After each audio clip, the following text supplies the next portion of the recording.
Objection!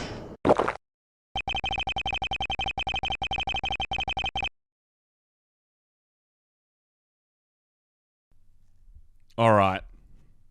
Hang on a sec. I gotta get the sound on. There we go. Get the menu tunes happening. All right. This is going to be a disaster. And it's going to be incredible. All right. It's going to be the most beautiful thing you've ever heard and also the worst. I don't know that I'm ready for this. So you better sure as hell aren't. I've got a list of shit. It's also down the bottom. General ideas for voices. Pheonix will just be myself. I'll just be doing me. I'll try to dramatize it a little bit, but it'll just be me. Maya, I have no idea what to do with any of the girls' voices. I don't have a fucking clue. I'm gonna be honest. I'm gonna do my best. It's gonna be horrible. I don't know what to do about that. I know like little girls and stuff. I can do like a little falsetto voice and get really, I can do that. But for like Maya or like Mia, I have no fucking idea. Edgeworth is just gonna be Sasuke. That's pretty self-explanatory. There's a lot of things I don't like. And I don't like... what's the line? I can't remember. But it's going to be a Sasuke voice. Gumshoe's going to be my biggest challenge, because that's... I'm gonna try to be a New Yorker. I'm going to do my best to make him sound like a bit of a New Yorker, but it's going to be tough to keep that. And to swap between it.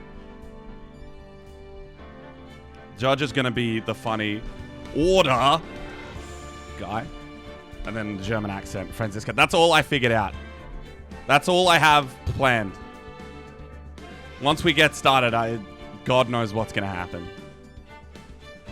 But there will be a lot of wacky fucking voices. So you better be prepared.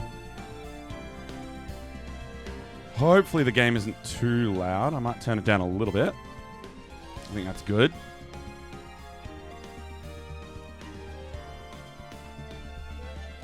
All right. Bum, bum, ba-dum, ba-dum. All right. Let's do it. Let's go. Shit, hang on. Can I get this to not... to not... fucking... Hang on a sec. I might have to do some shenanigans. I don't want it to minimize every time I alt-tab. That's really annoying. This is how little I actually prepared. If I go into Borderless Gaming and I add it, wonder if that'll fix the problem. There you are. Slap that in there. Oh.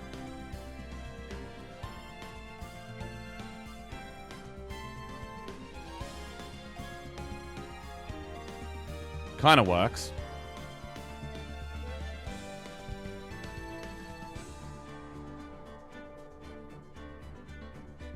It's literally identical. Okay, I don't think there's any way to make this not disappear as soon as I alt tab. So all I can really do is have Steam open or something in the background. Try to make it less odd looking. Alright. Alright. It's the girls' voices. I'm so nervous about the girls' voices. I don't know what I'm going to do about it. Shit. Okay. Let's do it. First game. Ace Attorney. You can choose the episode. Oh, shit. Okay, I know what his voice is going to be. All right.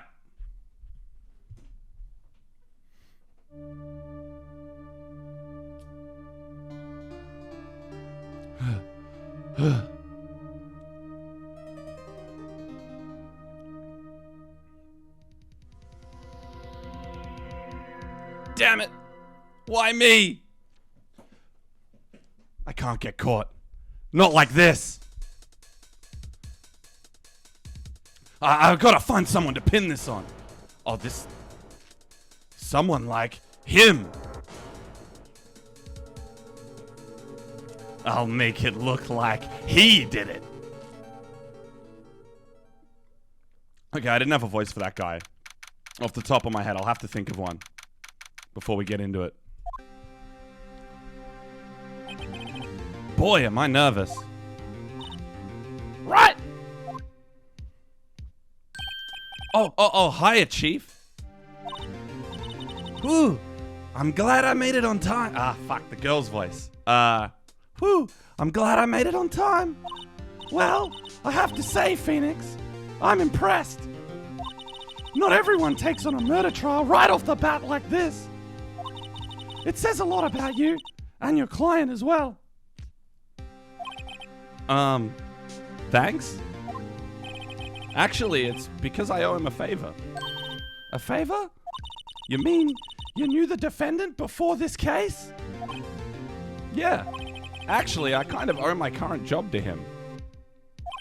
He's one of the reasons I became an attorney. Well, that's news to me. I want to help him out any way I can. I just really want to help him. I owe him that much. It's over. My life, everything, it's all over. Is that your client screaming over there? Yeah, it's him. Death, despair. Oh. Hang on, it's the stupid guy. What voice can I use for this guy? Hang on.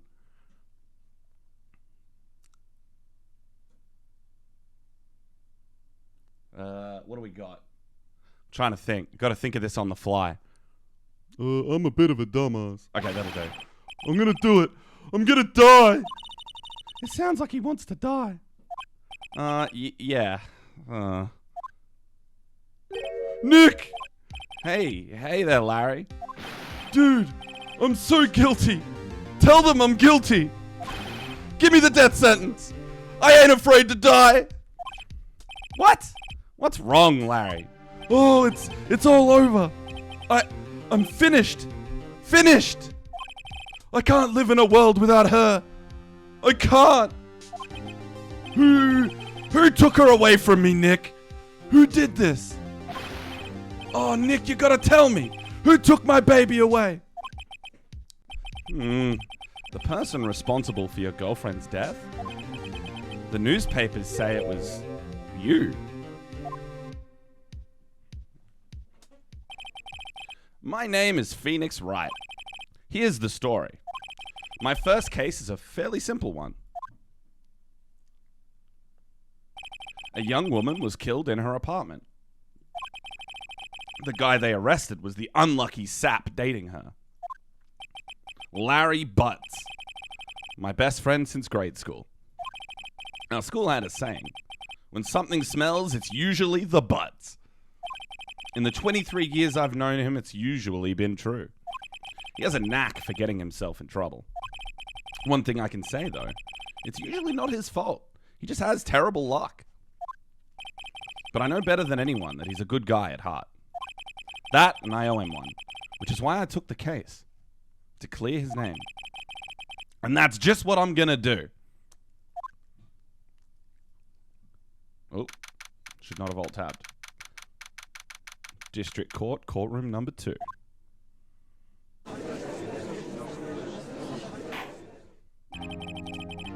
Court is now in session for the trial of Mr. Larry Butts.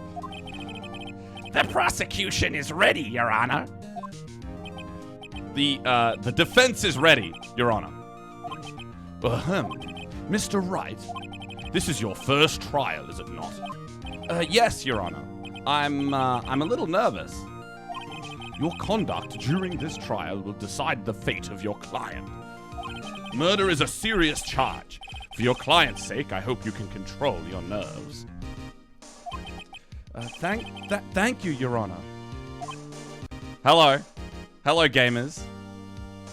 Agent and Marty. This is cringe, but enjoy. Mr. Wright, given the circumstances, I think we should have a test to ascertain your readiness. Yes, Your Honor. Hands shaking, eyesight fading. The test will consist of a few simple questions. Answer them clearly and concisely. Please state the name of the defendant in this case. Larry Butts? The defendant? Well, that's Larry Butts, Your Honor. Correct. Just keep your wits about you and you'll do fine. Next question. This is a murder trial. Tell me, what is the victim's name? Ooh, I know this one. Glad I read the case report cover to cover so many times. It's... Wait. No way. I forgot. I'm drawing a total blank. Pheonix! Are you absolutely sure you're up to this? You don't even know the victim's name? Oh, the victim. Of course. I know the victim's name. I just forgot. Temporarily. I think I feel a migraine coming on. Look, the victim's name is listed in the court record. Just press tab to check it at any time, okay? Remember to check it often. Do it for me, please. I'm begging you. Mr. Wright, who is the victim in this case? We can look. Wow, Cindy's autopsy report. Incredible. Incredible stuff. Cindy Stone. The victim's name is Cindy Stone. Correct. Now tell me, what was the cause of death? She died because she was... Wait. Blunt trauma. There we go. Hit with a blunt object. She was struck once by a blunt object. Correct. You've answered all my questions. I see no reason why we shouldn't proceed. You seem much more relaxed, Mr. Wright. Good for you. Thank you, Your Honor. Because I don't feel relaxed, that's for sure. God. Well then. First, a question for the prosecution. Mr. Payne? Yes, Your Honor. As Mr. Wright just told us, the victim was struck with a blunt object. Would you explain to the court just what that object was? The murder weapon was this statue of the Thinker. It was found lying on the floor next to the victim. I see. The court accepts it into evidence. Statue added to the court record. Right! Be sure to pay attention to any evidence added during the trial. That evidence is the only ammunition you have in court. Use tab to check the court record frequently. Mr. Payne, the prosecution may call its first witness. The prosecution calls the defendant, Mr. Butts, to the stand. Chief, what do I do now? Oh, wait, that's Pheonix. Chief, what do I do now? Pay attention. You don't want to miss any information that might help your client's case. You'll get your chance to respond to the prosecution later. So be ready. Let's just hope he doesn't say anything unfortunate. Uh-oh. Larry gets excited easily. This could be bad.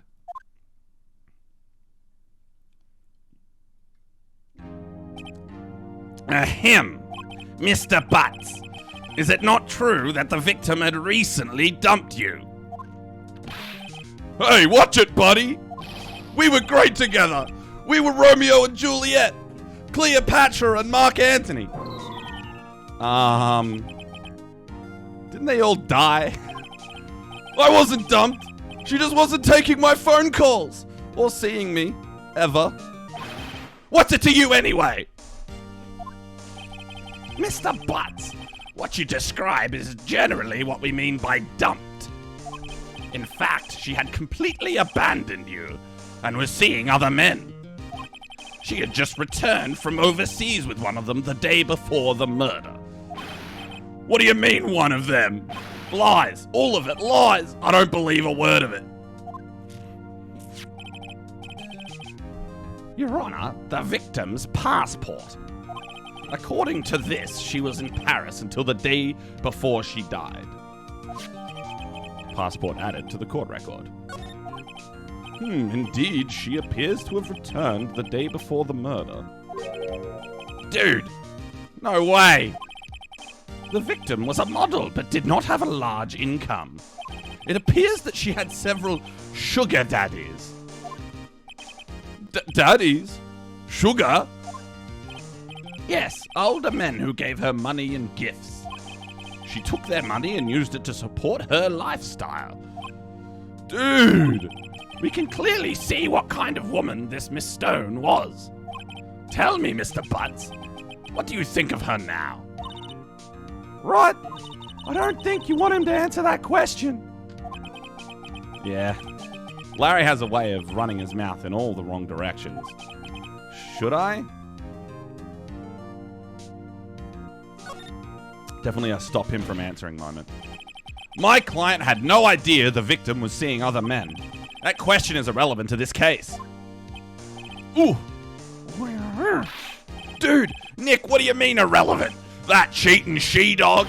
I'm gonna die. I'm just gonna drop dead. Yeah, and when I meet her in the afterlife, I'm gonna get to the bottom of this.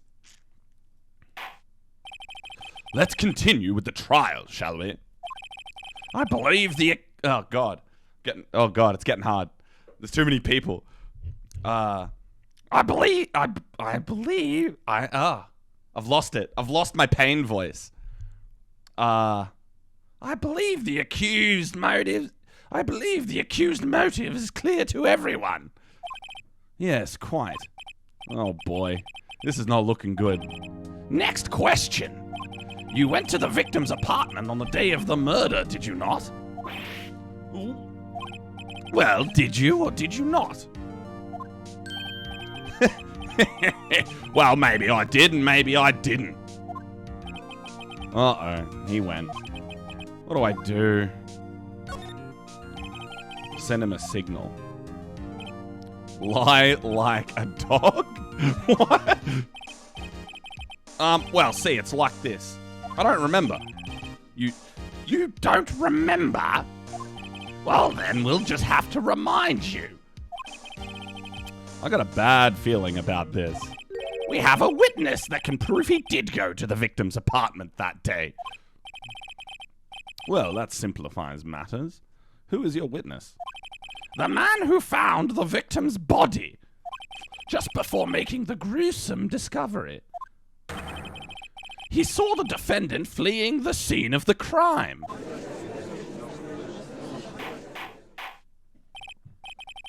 Order!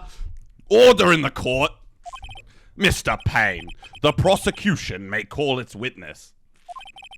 Yes, Your Honor. Oh, this is bad. On the day of the murder, my witness was selling newspapers at the victim's building. Please bring Mr. Frank Sarwith to the stand. All right, I need a voice for Frank. Oh man, what does the happy mask salesman sound like?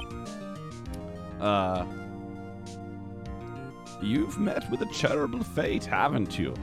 That was a Deckard Cain. Fuck. I need a voice for the newspaper guy.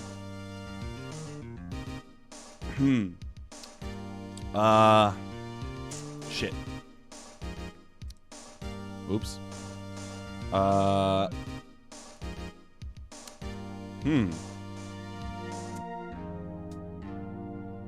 I've already got like weird screechy lawyer guy. I can't have weird screechy salesperson. I'll do like a... Nah, yeah, okay. Mr. Sarwit, you sell newspaper subscriptions, is this correct? Oh yes. Newspapers, yes. Mr. Sarwit, you may proceed with your testimony. Please tell the court what you saw on the day of the murder. Witness testimony. I was going door to door selling subscriptions when I saw a man fleeing an apartment. I thought he must be in a hurry because he left the door half open behind him. Thinking it strange, I looked inside the apartment. There I saw her lying there, a woman, not moving, dead. I quailed in fright and found myself unable to go inside. I thought to call the police immediately. However, the phone in her apartment wasn't working. I went to a nearby park and found a public phone. I remember the time exactly. It was 1 p.m. The man who ran was, without a doubt, the defendant sitting right over there.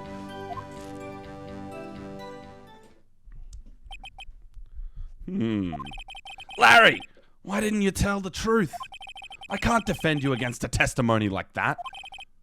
Incidentally, why wasn't the phone in the victim's apartment working? Your Honor, at the time of the murder, there was a blackout in the building.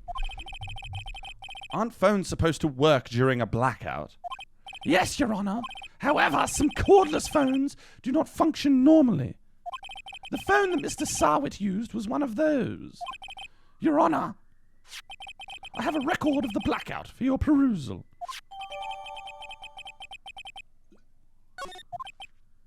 Now, Mr. Wright. Yes, Your Honor. You may begin your cross-examination. Cross-examination, Your Honor? All right, Wright. This is it. The real deal. What exactly am I supposed to do? Why, you expose the lies in the testimony the witness just gave. Lies? What? He was lying? Your client is innocent, right? Then that witness must have lied in his testimony. Or is your client really guilty? How do I prove he's not? You hold the key. It's in the evidence. Compare the witness's testimony to the evidence at hand. There's bound to be a contradiction in there. First, find contradictions between the court record and the witness's testimony. Then, once you've found the contradicting evidence, present it and rub it in the witness's face. Okay. Open the court record with tab, then point out the contradictions in the testimony. Oh God, I can't keep a straight, like, Aussie accent. I'm trying to make Mia a kind of like a bogan, but I can't do it. There's too much going on. Alright. Now. We gotta, I think it's about the time, right? Hang on. Yeah. I thought to call the police or the fun in apartment with it. Hang on. Because the time was time of death, 4 to 5 p.m. This bloke's not very bright. Objection! You found the body at 1 p.m.? You're sure? Yes. Yes, it was 1 p.m. for certain. Frankly, I find that hard to believe. Your statement directly contradicts the autopsy report. The autopsy notes the time of death at sometime after 4 p.m. There was no body to find at 1 p.m. Oh, he's so clever. Love Pheonix. Big fan. How do you explain this 3-hour gap?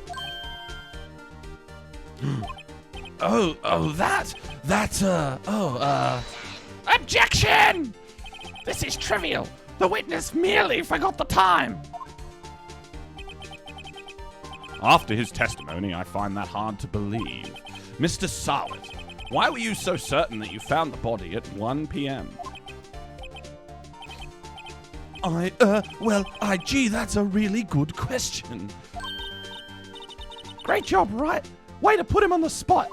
That's all you have to do. Point out contradictions. Lies always beget more lies. See through one and their whole story falls apart.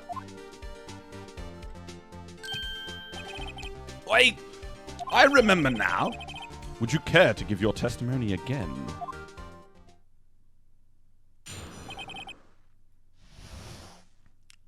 Alright, I gotta get the hand rubbing together. I'm gonna get the hand rubs together for this one. You see, when I found the body, I heard the time.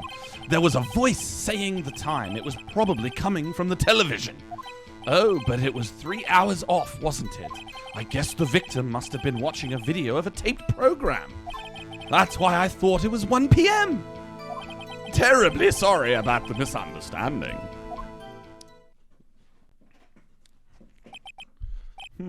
I see. You heard a voice saying the time on a taped program. Mr. Wright, you may cross-examine the witness. Right, you know what to do. I've got this one. I need a voice changer for me. I need like a Oh, and Mia and Maya who'll be coming up. I need a voice changer for them, I think. I think that's the only way to make this work. Alright, I heard the time. There was a voice saying the time. It was 3 hours off. Hang on. What do we got? Ah! Get fucking owned. No. No, just anything suspicious. Can I go back? Because... Wow. There was a blackout. Objection! Hold it right there. The prosecution has said there was a blackout at the time of the discovery. And this record proves it. You couldn't have heard a television or a video. The defense has a point. Do you have any explanation for this, Mr. Sarwit? No, I find it quite puzzling myself. Quite. Ah! Wait, I remember now. Mr. Sarwit, the court would prefer to hear an accurate testimony from the very beginning. These constant corrections are harming your credibility. That, and you seem rather distraught. My apologies, Your Honor. Oh, God, I've got the pain voice. My apologies, Your Honor. It must have been the shock of finding the body. Very well, Mr. Sarwit. Let's hear your testimony one more time, please. Okay, get the hands. Rub the hands together, fellas. Rub the hands together. Rub it good. Actually, I didn't hear the time. I saw it. There was a table clock in the apartment, wasn't there? Yeah, the murder weapon. The killer used it to hit the victim. That must have been what I saw. You saw a clock. I guess that would explain it. The defense may cross-examine the witness. Gladly. Oh, Pheonix is confident now, fellas. He's ready. He's ready to put the nail in this guy. So hang on. What was the murder weapon? A statue of the thinker. It's heavy.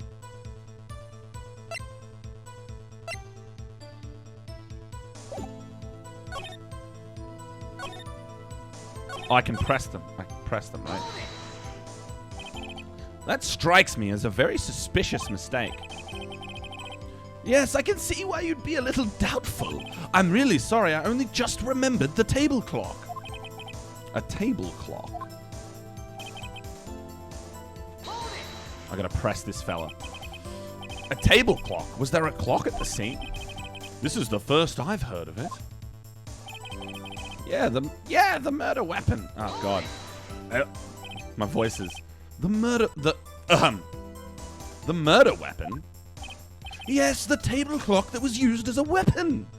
That's what I just said. Did you doze off in the middle of my testimony or something?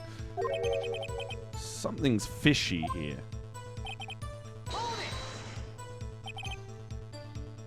Why didn't you tell us that in the first place?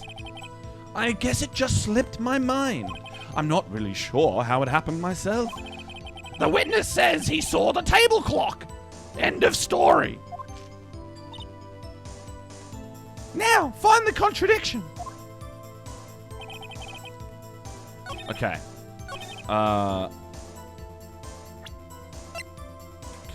Yeah, I pressed that, right? Wait just a moment. The murder weapon wasn't a clock. It was this statue. Now, how is this supposed to be a clock? You with your objections and your evidence. Just who do you think you are? Just answer the question, Mr. Sarwit.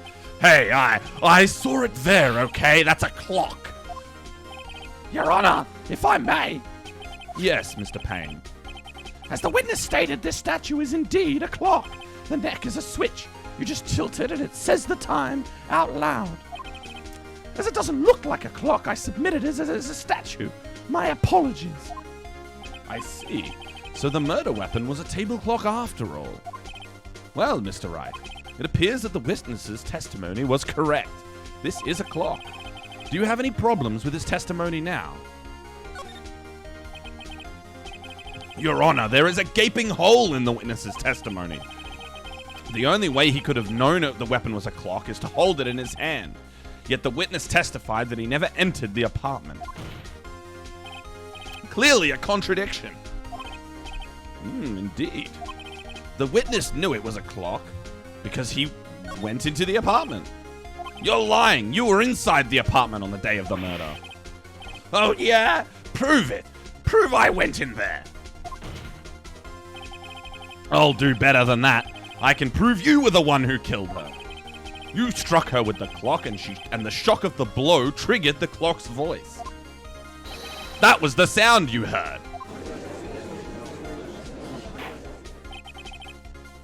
Order in the court. Intriguing. Please continue, Mr. Wright. Yes, Your Honor. Mr. Sarwit, the sound must have left quite an impression on you. Understandable, since the murder weapon spoke just as you hit the victim. That voice was burned into your mind.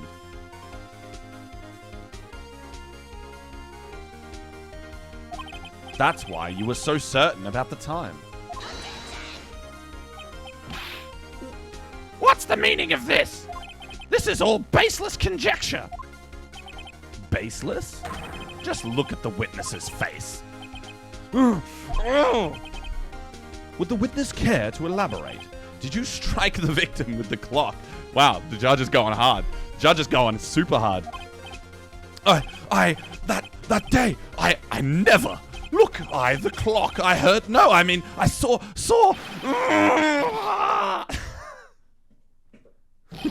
Shut up. I hate you. It was him, I tell you. I saw him. He killed her and he should burn. Burn. Give him death. Order. Order in the court, I say. Your Honor, a moment, please. There isn't a shred of supporting evidence supporting the defense's claims. Mr. Wright. Your Honor, you claim the sound the witness heard came from the clock. Do you have any evidence? The whole case is riding on this. I'd better think it through carefully. Your Honor, the sound Mr. Sarwit heard was definitely this clock. A fact which is clear if you simply try sounding the clock. Let's sound the clock now, here, in this court. Your Honor, may I have the clock? I ask the court to listen very carefully. Beep. I think it's 8:25. That certainly is a strange way to announce the time. Well, he is the thinker, after all. So we've heard the clock. What are your conclusions, Mr. Wright? Mr. Payne, can you tell me what time it is now? It's 11:25. Ah! As you can see, this clock is exactly 3 hours slow. Precisely the discrepancy between what Mr. Sarwit heard and the actual time of death. So, Mr. Sarwit, try to talk your way out of this one.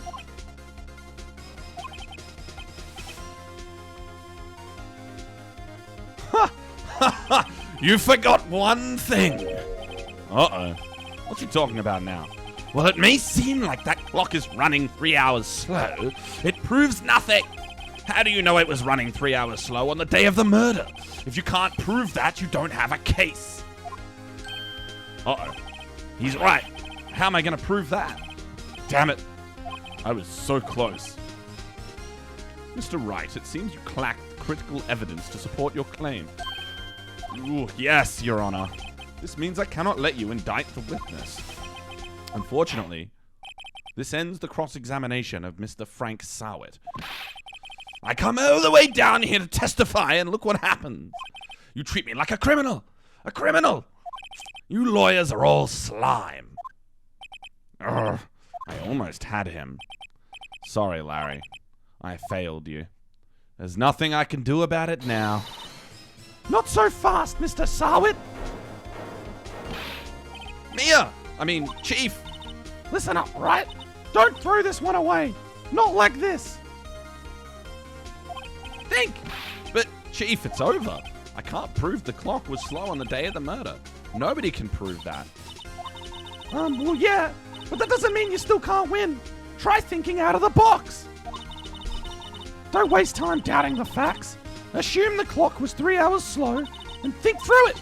Ask yourself, why was the clock 3 hours slow? Figure out the reason and you'll have your proof. Right? Right? Can you think of a reason as to why the clock would be 3 hours slow? Yes, I certainly can. Wait, maybe I can prove it. You must have evidence. Somewhere that can prove it, right? Find it and let him have it. Well, Mr. Wright, you say the clock was already running slow on the day of the murder. Have you found evidence to support this claim? Of course. There's a piece of evidence in the court record that can prove my claim beyond a doubt. Ha! Tough words. Let's see you pull this one off. Let us see this evidence that proves why the clock was running slow. And that is the passport. Take that! The victim had just returned home from abroad the day of the murder. The day before the murder. As we all know, the time difference between here and Paris is 9 hours. 9 hours? Wait, where are they? I guess that's Japan, right? When it's 4 p.m. here, it's 1 a.m. the next day there. The clock wasn't 3 hours slow, it was 9 hours fast. The victim hadn't reset her clock since returning home. That's why the time you heard when you struck her dead in the apartment was wrong. Proof enough for you, Mr. Sarwit? Or should I say, Mr. Did It?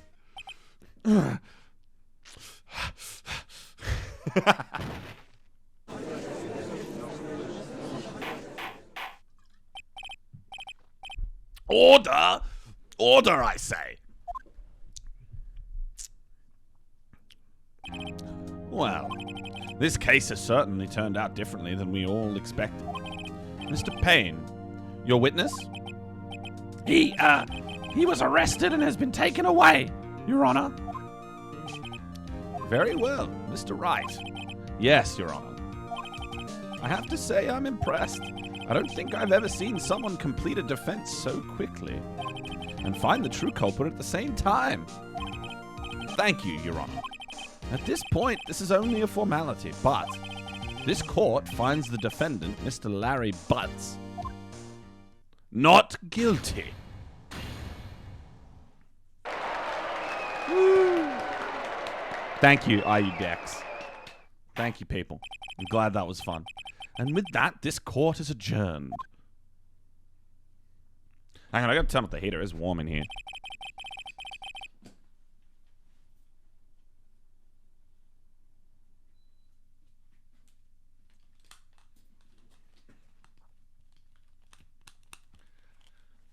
Agent is right. Doing this for a long period of time is going to be hard. It's going to be high effort. High effort.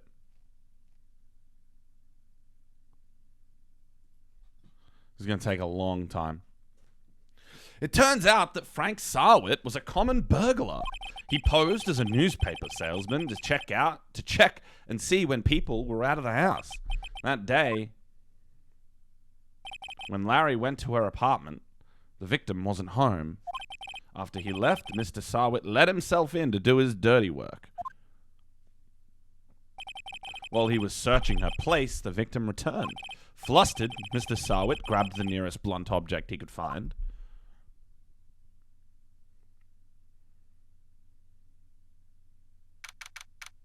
And the rest is history.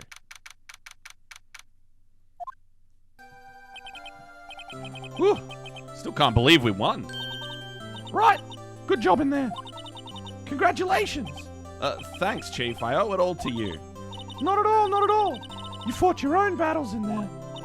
It's been a while since I've seen a trial end on such a satisfying note. Never seen the Chief looking this happy. If she's this glad, imagine how Larry must feel. My life is over. Larry, you're supposed to be happy. What's wrong now? Oh, Nick. Don't worry about me. I'll be dead and gone soon.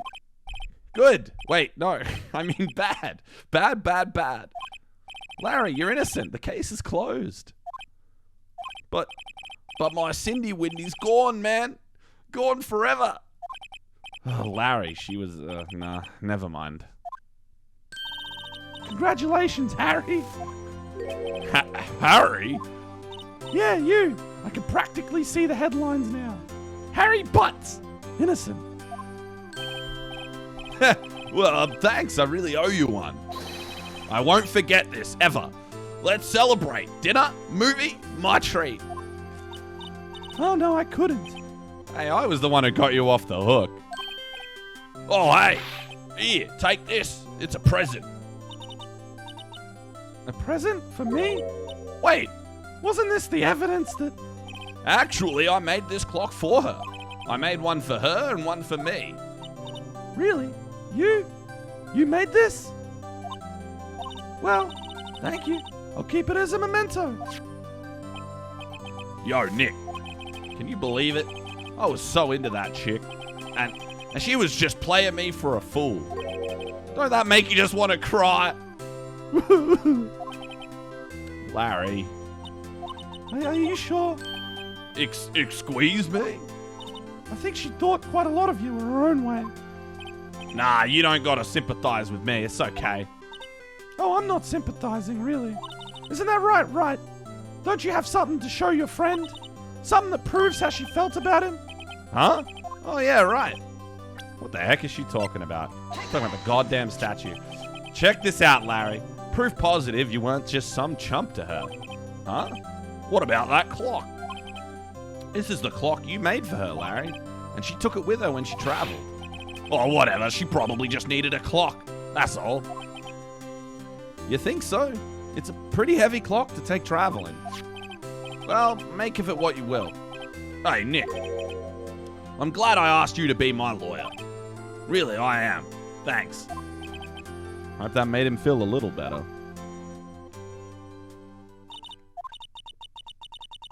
Right? I hope you see the importance of evidence now. Also, hopefully you realize things change depending on how you look at them. People, too. We never really know if our clients are guilty or innocent. All we can do is believe in them. And in order to believe in them, you have to believe in yourself. Right. Listen. Learn. Grow strong. She sounds like a shonen anime character. Never let go of what you believe in. Never.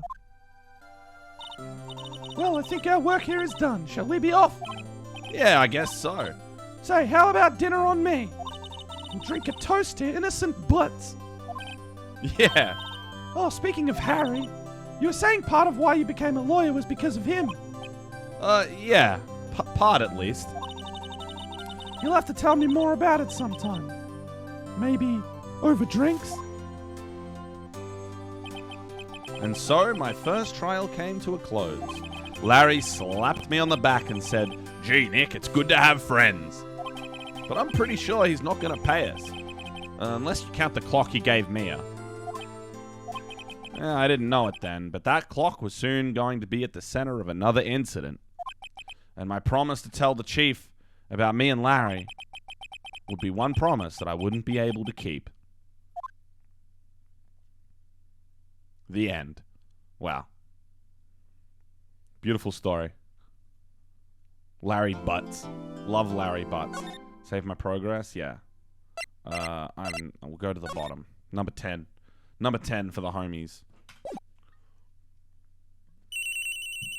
Bring. Oh, you can hear that. I don't need to voice act the fucking phone, do I? Hello? This is Maya.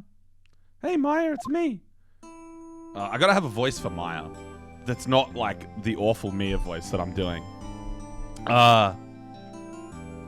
She's kind of an idiot, right? I gotta have like a...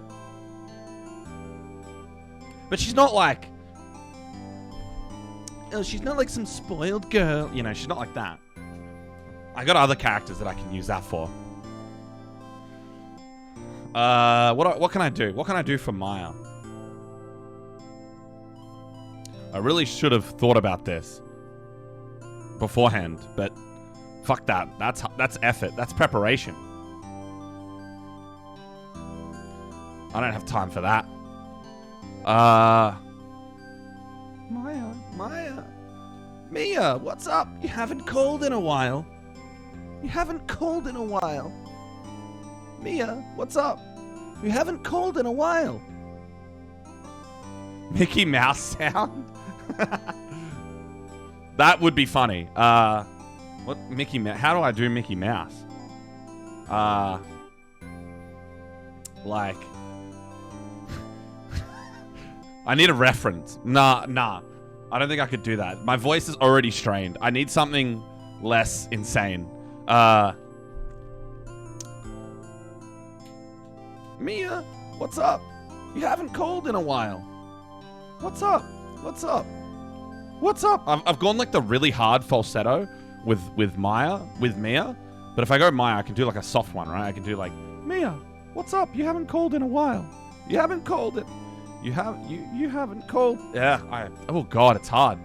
I need to strike a balance. Mia, what's up? You haven't called in a while. Yeah, I gotta strain the vocal cords a bit. Mia, what's up?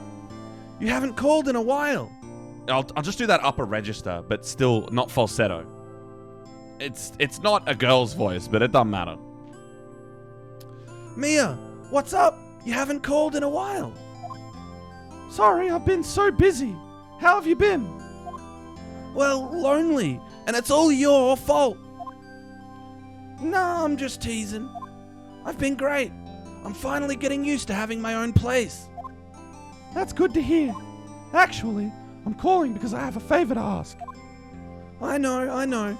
You want me to hold evidence for you? Sharp as always. Have I played it before? Yeah, I have. I've played it through before. No, it's been a long time, but yes. I do know the story in advance, which is why I know some of the characters in advance.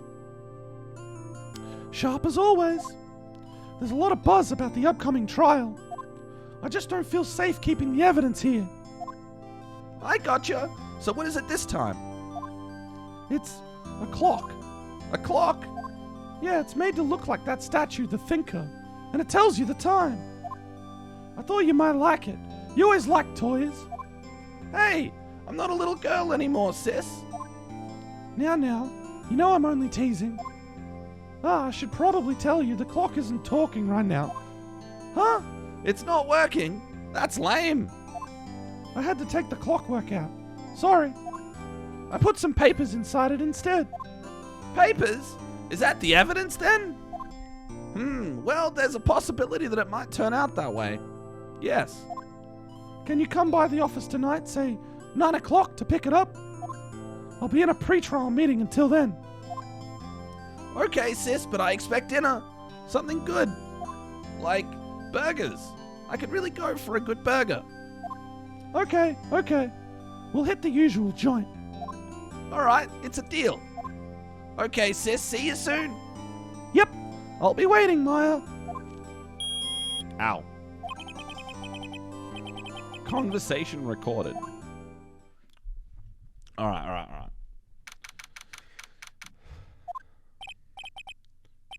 Now, Miss Faye, I'll take what's mine, the papers. I'm sorry, but I can't give you what I don't... Oh, I'm sorry, but I can't give you what I don't have. Miss Faye, you are a poor liar. Why, I see right over there. That must be the Thinker that swallowed those papers. How could you know? Oh, you are not cogniferous of my background.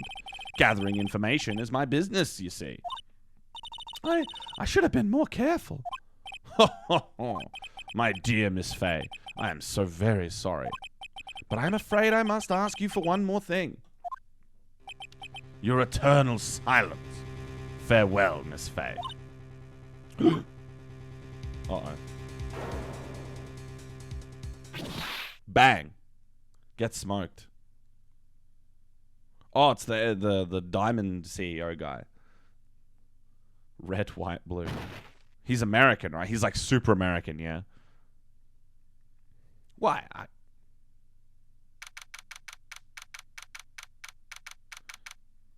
Wow, I want to get you. Boom headshot. True. Cool that they spelled the culprit. Yeah, they do that a little bit. They don't do it always. They do for the early ones. And then when things get more complicated, because it's pretty obvious. Like, the challenge in the earlier ones is just proving them, right? In the later ones, it gets way more complicated. She said her sister was coming over, so we should all go out for dinner. What's that smell? Blood? Mia! Maybe she's in her office. Oh yeah, I can examine things now. Sick. I smell blood, and that can't be good. I need to check to see if Mia's okay.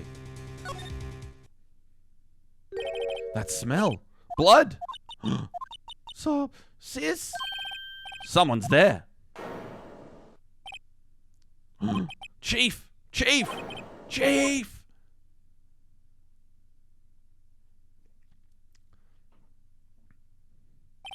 Who are you? The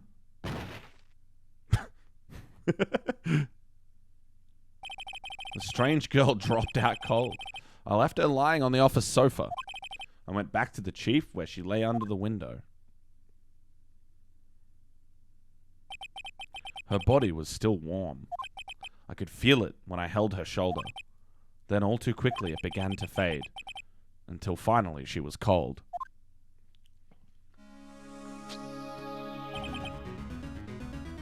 Chief. It's a pretty brutal way to start the fucking game, hey? Like, your mentor just gets murdered in the second episode. It's like, yeah, sick. Get fucked, idiot. Chief, it's hard seeing her like this, but if there are any clues here, she was struck on the head with a blunt object. She probably died instantly. The thinker lying next to her must have been the murder weapon. The thinker added to the court. There are some glass shards near the chief's body. Must be pieces of the glass light stand lying broken in the back of the room. Glass shards added to the court record. Nothing else that seems like a clue here. A piece of paper. It must have fallen from Mia's hand. What could it be? A word is written in blood on this scrap of paper. Maya. Did Mia write this? This piece of paper is a receipt from a department store dated yesterday. I think that's enough snooping around for now. I'd better call the police and find out what that girl was doing here. I can keep snooping. It's encrusted with dried blood. How ironic that this became the murder weapon again. It's painful to look, but I have to, for Mia's sake. Looks like she was hit in the head. She probably died instantly. There's a window. There's a large building right across from the office. The Gatewater Hotel. A nice, luxurious place. Some shards of glass are scattered on the floor. They seem to be the remnants of a glass light stand. The chief's chair. Simple, functional design. Feels pretty good to sit in, too. Go back out here. That girl just now. Where'd she go? I put her right there on that sofa. Uh-oh. I hope she didn't run on me. Oh. Yipes! Don't scare me like that. Excuse me, but who are you? It's okay. I work here. Maya. Maya Faye. Maya Faye? Maya? So Mia was writing that girl's name. Maybe I should show her the receipt. I never thought there'd be a use for evidence like this outside the courtroom. Hang on. What happens if I talk to her now? What happened? She seems to be in shock. I don't want to disturb her, but I have to know. Excuse me, can you tell me what happened? I came in. The room was dark. And sis. So she was already dead. So, you're the chief's sister. I'm her younger sister. And you were here visiting? This late at night? Yes. She said she wanted me to keep some evidence for her. Evidence? Yes. It was that clock. It was the thinker. Alright, now we hit her with a note. Now we hit her with permanent trauma for the rest of her life. Let's go. Let's go. Before Maya died, she wrote this message in blood. She wrote it in the back of this receipt. That's my name. Why? Why would she write my name? Please, just calm down. Why would sis write my name? Uh-oh. Now I've done it. I better hurry up and call the police.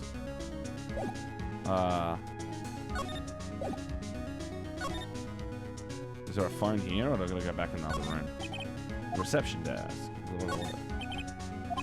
Some books, couch. The sofa is for clients. It's leather, a real luxury model. Do I go back to the office? I think I do, right? Oh.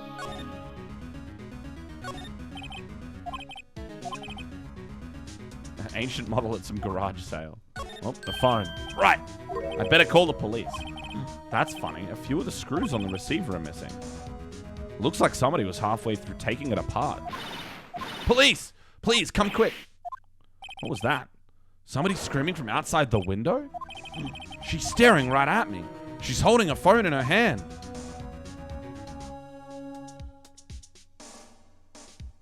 Do I gotta look out the window again, or do I move?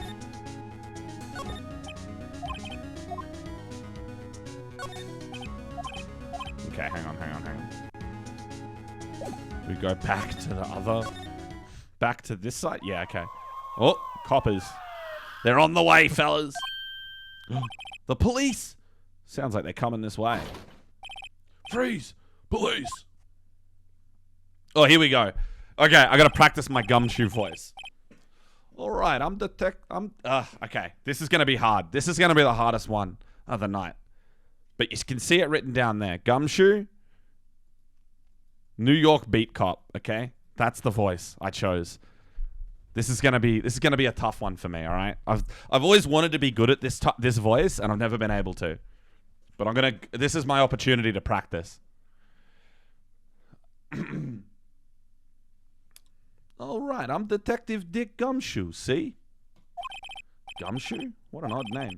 We received a report from the building across the way, see? Got a person saying they saw a murder. It must have been that woman I saw. Anyway, I don't want either of you moving 1 inch, okay? Great. Just great. Maya, wait, she wouldn't have. Nah. Whoa! Excuse me! Eek! This word Maya here mean anything to you? That's my name. What? The victim drew this here note in her own blood. Oh, God. Oh, shit, this is hard. Anyway. The victim drew this here note in her own blood, see? Nah. I keep reverting to a different kind of American accent. Oh, God. You see, the victim drew this here note in her own blood.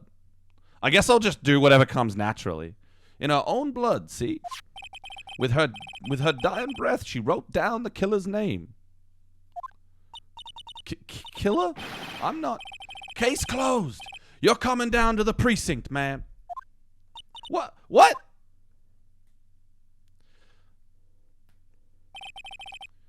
Mia's younger sister, Maya, was arrested on the spot. I was taken in for questioning and didn't get out until the next morning. Didn't get her out. Oh, no, yeah. My eyes were heavy, but I couldn't sleep. I sat around, waiting for visiting hours to begin at the detention center. I had to talk to Maya as soon as possible.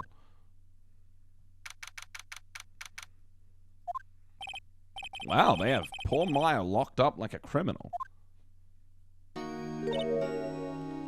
Oh, it's you, the lawyer. Good morning. Good morning. She looks so tired. Are you gonna be my attorney? Well, that's what I wanted to talk to you about. Of course I will. First things first, I better get her cheered up. Yeah, of course I will. Cheer up. Really? Whoa, did I say the wrong thing? She looks sadder now. What's wrong? You don't think I can do it? No, no one could. Who would believe me? Even you, when you found me in the office. You looked at me like I had done it. Did I look at her like that? No. I never thought. It's okay. I understand. And I've also heard about you. Heard? Heard what about me? I was talking to my sister on the phone the other day. Today was my junior partner's first time in court. Wow, really? How'd that go? It was quite the scene. Honestly, I was on edge the whole time. It's been a while. Ha! So he crashed and burned? He's a genius. One of those strike fear into the hearts of evil types. The only thing he's lacking is experience. Huh. Sounds like it was fun. Well, I know who to go to if I ever get into trouble now. I don't know, Maya. I think you might want to wait. Give him 3 more years. That is, unless you want to be found guilty. That's what she said. I'm sorry. I didn't mean to insult you. No, it's okay. It's true, I guess. But at the same time, I can't just sit by and watch. When I think of the person who did this to Mia. I know. There's something I've been wanting to ask you. Yes? What's with that outfit? Oh, this? This is what all acolytes wear. It's my uniform, you could say. Acolytes? Like people in religious training? What is it that you do? Oh, it's nothing strange, really. I'm a spirit medium in training. A spirit medium? I'm pretty sure that qualifies as strange. Could you tell me about the day of the murder? Yeah, let's see. That morning I got a call from my sister. She wanted me to hold on to a piece of evidence for an upcoming trial. Evidence? Yeah, that clock shaped like the Thinker. The one Larry made. How could that have been evidence in a case? Right, she said something about that. I remember. Do you want to hear it in her own voice? Her own voice? Yeah, I'm pretty sure our conversation is on my cell phone. You recorded it? Yeah, I forgot how to delete those things. So, you say you have a conversation with your sister on your cell phone. Let's hear it. Right. Oh, I just remembered that detective took my cell phone. Sorry. Oh, right, of course. Next time I see Detective Gumshoe, I'll ask him for it. Oh, God. I don't know who's talking. I'm getting so confused. I'll write you a note so you don't forget, okay? Sure, thanks.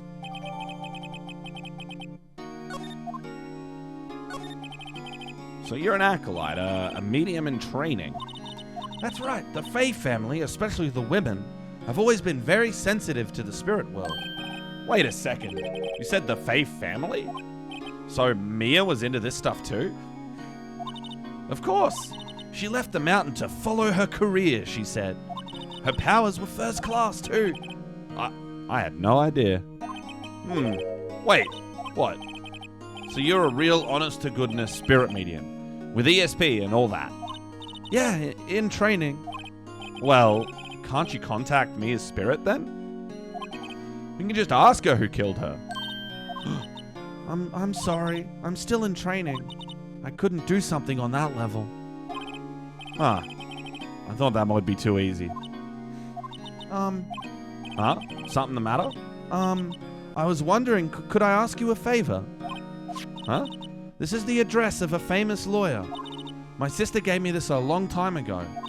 She said if I was ever in trouble, I should call him. And, well, I'm in trouble. Do you think you could go ask him to represent me? Sure, why not? I'll go ask. Thank you so much. I have no one else to turn to. Say, what about your parents? I see. Don't worry. Leave it to me. Thank you. The trial's tomorrow at 10. What? Tomorrow? Tomorrow. What if this guy refuses? They told me that if I don't find one, the state will pick an attorney to defend me. When will that happen? They're giving me until 4 o'clock this afternoon. And visiting hours are almost up.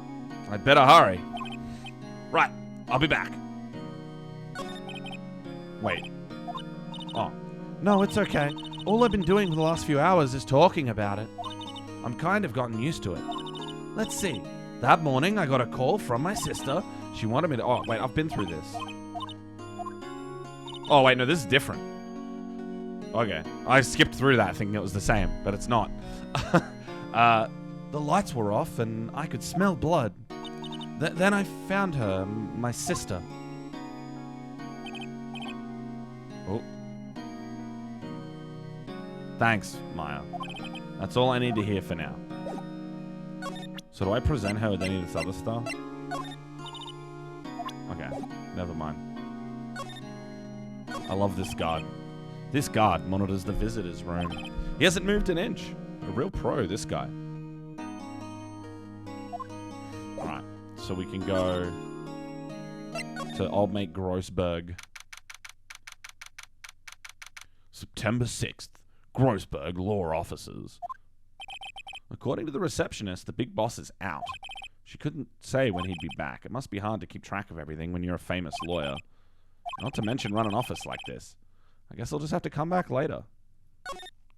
Oh, we can look at things, right? A table for clients.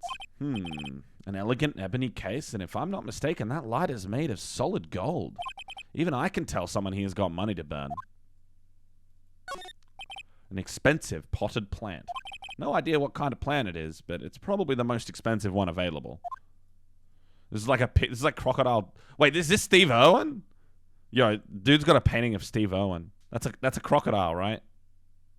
I was gonna say Crocodile Dundee, but I'm gonna say Steve Irwin instead. That painting has been bugging me ever since I stepped in here. The oil paint is so thick it's practically giving me a stuffed nose. I'm sure the price is nothing to sneeze at either, for that matter. A solid mahogany desk. The wood's been polished to a deep luster. Expensive-looking mahogany bookshelves filled with expensive-looking books. Funny, they don't look like they've ever been read. Cool, so there's nothing here. Sweet. So we go back. Oh, yeah, there's more to it. Hey! What is it? Did you meet the lawyer? Sorry, I haven't seen him yet. I see. I better go see if I can find this elite lawyer she's talking about. Oh, I can keep asking. What about your family? I only had my sister. My father died when I was very young. And I don't know where my mother is. Don't know? So she could still be alive? The women in my family have been mediums for generations. They say a lot of spiritual power runs in our blood. About 15 years ago, our family was involved in an incident. There was a man and he ruined our mother's life. Ruined? After that, she disappeared. Several years after that, my sister announced she would become a lawyer, and she left the mountain. So you live by yourself? Yes, I've gotten used to it. Oh, also, I had to become independent, or I would lose my powers. I feel bad for her all by herself up on that mountain. So who was this man who ruined your mother? About 15 years ago, there was an unusual murder case. It made quite a stir. Everyone was talking about it, apparently. The police were running out of leads, and they were getting desperate. Wait, they didn't use a spirit medium, did they? The police convinced my mother to try to contact the victim. Wow. So, what happened? The case was solved. We thought. You thought? The man my mother helped the police capture was innocent. The police's consultation with the medium had all been carried out in secret, of course. But a man found out about it and leaked it to the press. He told all the papers that my mother was a fraud, and the media jumped on it big time. My mother, became the laughing stock of the nation. I see. What? Excuse me? What? That was his name. My sister told me. White. So wait, remember that receipt? You mean the one with my name on it? Any idea why she... Absolutely none! Do you trust me? I trust you. Why? Don't you think I did it too? No, I don't. It's just a hunch, but that detective thinks I did it. I think I can just go somewhere now, right? If I go back to Grossberg. No, not here. If I go back here. September 6th. Fay & Co. Law Offices. The office is filled with police officers. They're all busily searching for clues. Hey, you there. This is a crime scene, pal. No trespassing. Sorry, don't I know you from somewhere? Wait, you're that Butts guy, aren't you? No, Pheonix Wright. How could anyone mistake me for Larry? Oh, I guess I got the wrong name, Mr. Wright. Sorry about that. That Butts guy, he was a killer. And you're no killer, right? He was proven innocent. Right. And you were... Detective Gumtree. Gumtree, was it? Detective Gumtree? Gumtree? Gum doesn't grow on trees, pal. And I'm not the one in charge here, so don't push your luck. Oh, whatever you say, detective. Anyway, get the name right. And don't go calling me Dick. Hey, Dick, get over here. Yes, sir. Be right there. You're her lawyer, right, pal? If you got business here, you better do it quick. Whew. He thinks I'm Maya's lawyer. Hang on, I gotta change something. Because New York beat cop is not working. I'm just gonna say some kind of terrible American accent. Some kind of terrible American accent. But we keep the dumb in brackets. There we go. Damn, he's good. About Miss Faye. Did you do an autopsy? You want to know the results, huh? Now, don't you look at me like that, pal. It's no use. She might have been your boss, but that doesn't mean you'll get any special treatment. All right. You can see the report, but that's all. Autopsy report added to court record. About Maya. Yeah. I'm looking forward to the trial. Sorry, pal, but I think this is one trial you ain't gonna win. Well, why do you say that? The city's put Prosecutor Edgeworth on the prosecution. Edgeworth? I'm sure you know what that means, you being a lawyer and all. Prosecutor Edgeworth. That's right, pal. Mr. Miles Edgeworth himself. Wait, you do know him, don't you? Of course I do. I know him. He's a feared prosecutor. He doesn't feel pain. He doesn't feel remorse. He won't stop until he gets his guilty verdict. Oh, don't talk about him that way. You make him barely sound human. Still, I'm afraid this pretty much decides the case. So, Edgeworth is in on this one. He hasn't lost a case since he became prosecutor at the incredibly young age of 20. Of course, there are rumors of back alley deals and forged evidence. All I know for sure is that Edgeworth hates crime with an almost abnormal passion. I never imagined I'd be facing him so soon. I can just ask him about evidence, right? Well, here we go. I was wondering, did you see Maya Faye's cell phone? Oh, that? I have that. Do you think you could give it back? Sure. I mean, wait a second, pal. Tricky lawyer. Uh-oh, he's on to me. If I tell him why I want it, there's no way he'll give it to me. Something the matter? Oh, you know, detective. Nope, I know nothing, pal. That cell phone has a lot of numbers on it. Like her boyfriend's. A cell phone holds all the little girl's sweetest and spiciest secrets.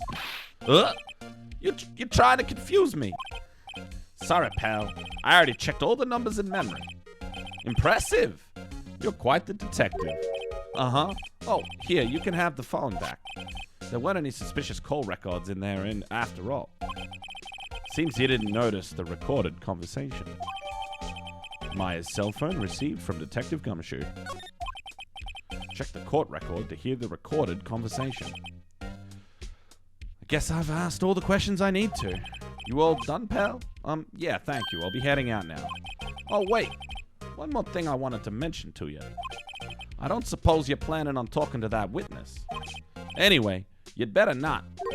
No influence in the witness with your lawyerly ways, pal. Come to think of it, I'd completely forgotten about her. The witness? Yeah, Miss April May. I'm sorry about this, but I can't tell you anything about her.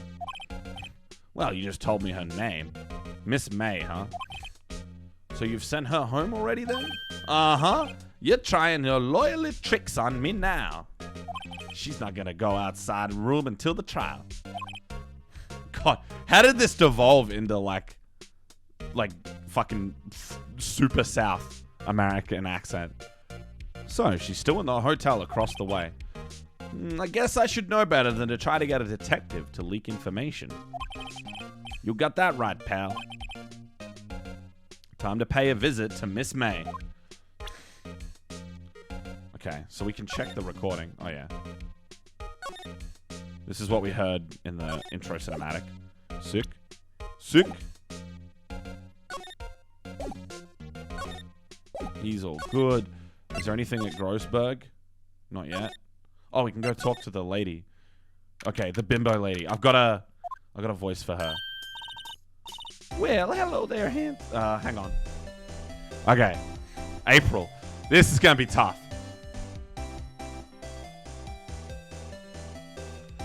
What do we got? This is gonna be tough.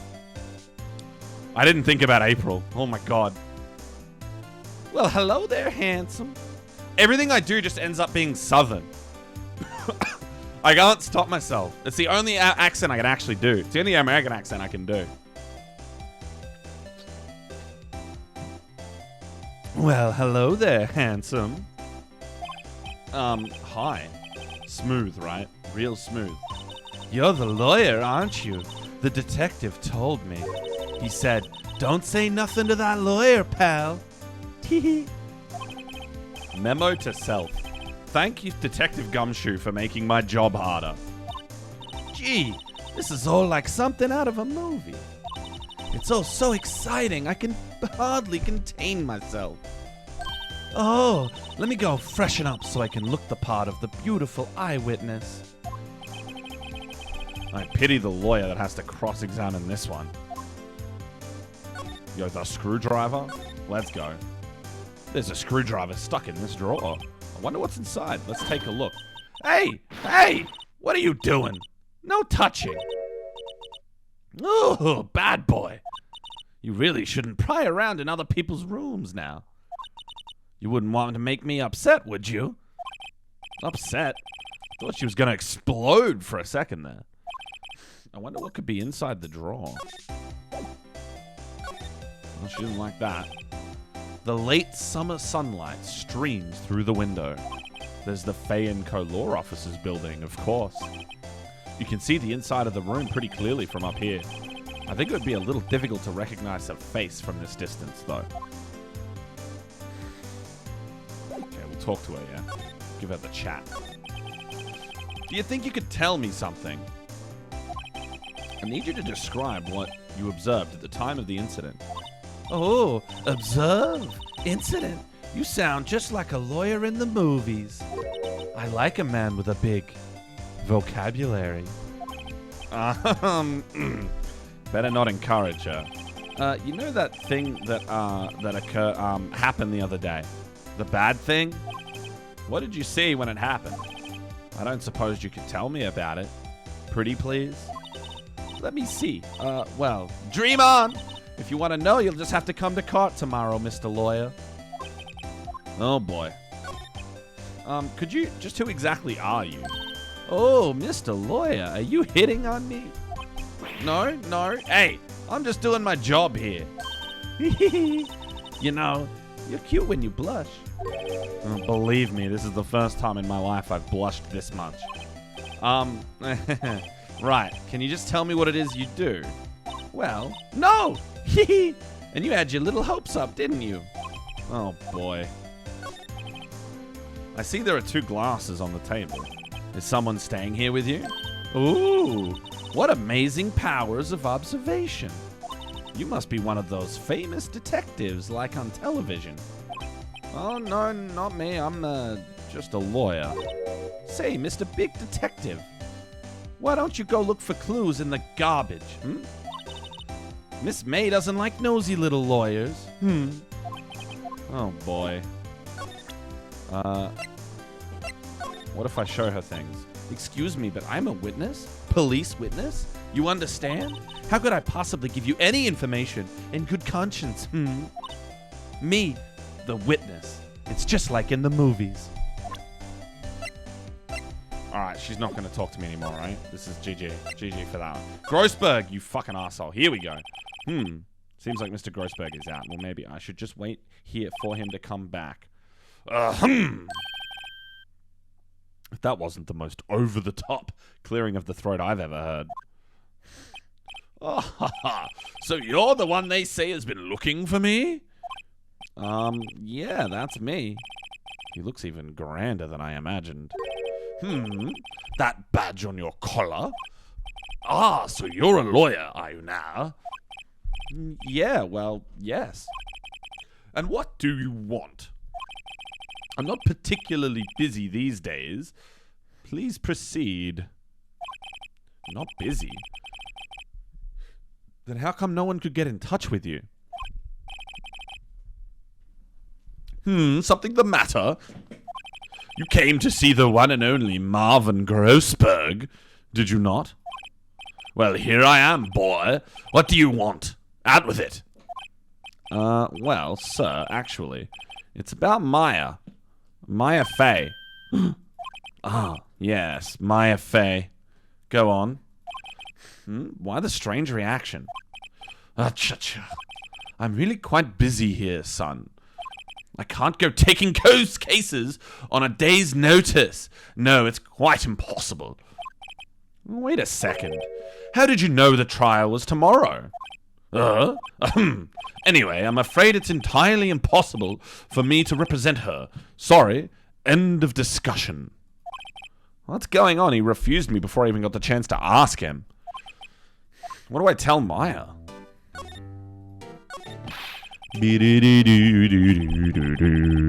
God, this song's a jam, dude. How can you... Oh, shit. Well, you see, it's just... I'm busy, you see. But the client is Mia Fey's sister. Mia trusted you. She knew her sister would be in good hands. Yes, of course, I know that. However, I'm sorry, but I must refuse. Sorry. Goodbye. Creep. Fine. I don't have time to argue with you anyway. I'll go look elsewhere. Think not. Huh? Did you say something?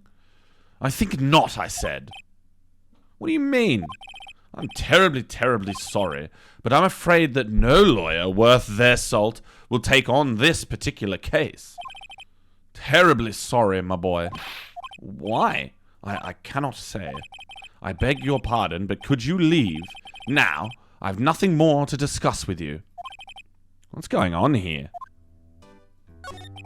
How did you know Mia Fey? She worked here a long time ago. Quite the apprentice, that one. Learned my techniques in the blink of an eye. She left one day, quite suddenly. She had a mission, you see. A mission. You could see it in her eyes. She followed it with a burning passion. Never looked back, that one. That's quite a painting. Aha! You noticed. It's my pride and joy. Impressive, isn't it? Well, isn't it? The color of the sky, the hue of the sea, the weave of the straw hat. It's worth at least 3 million. I have no intention of parting with it, of course. No, I won't even sell it. Not even to you. I wasn't interested. It's not for sale. I'm not buying. Jeez.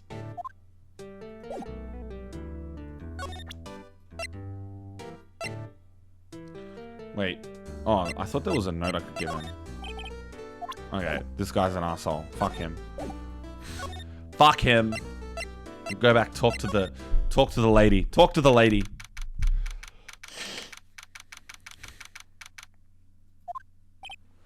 Hiya. Oh, you're back. Did you find the lawyer? Well, what do I tell her?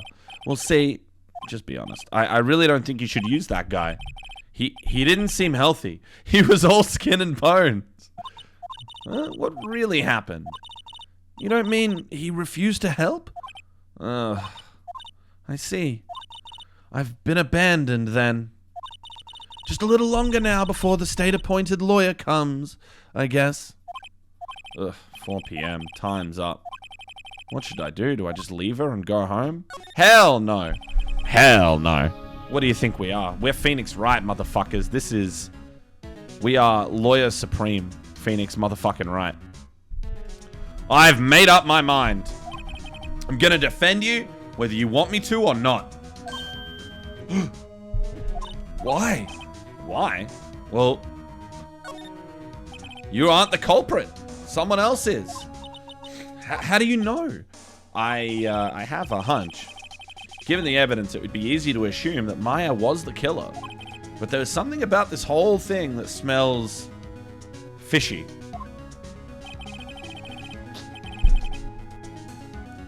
That witness's strange behavior.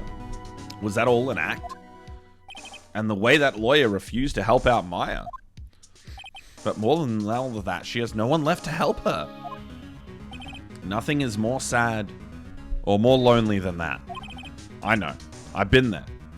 A long, long time ago. Why did I become a lawyer in the first place? Because someone has to look out for the people who have no one on their side. Maya, I won't abandon you. You can count on me. That's so kind of you. Well, let's fight this one and get you out of here.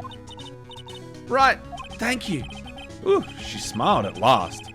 She looks like an entirely different person. One last question. You are innocent, right? Yes! And I trust you. So you trust me too, okay? It's a deal. So, what next? There's something that's been bugging me. Just what was inside that strange woman's drawer?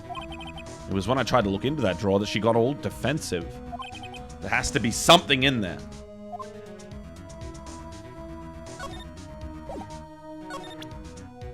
Oh, I thought that was the end of the day. I thought we were going to the... Wait, so if we go back... Oh, yeah, he wants to go back. Good afternoon, sir. Excuse me, you are? Ah, I beg your pardon, sir. I am the bellboy of this establishment. At your service, sir. Oh, right.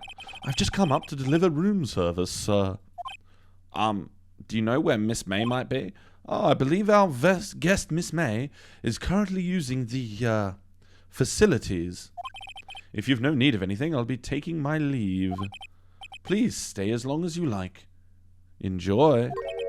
Yeah. Wait, no, hey.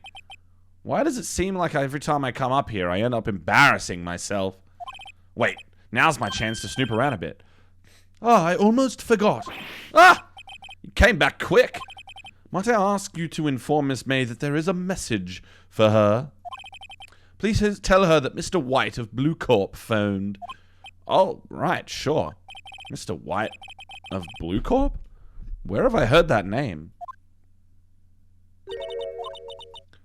White. That was his name. My sister told me. White was the name of the guy who ruined Mia and Maya's mother.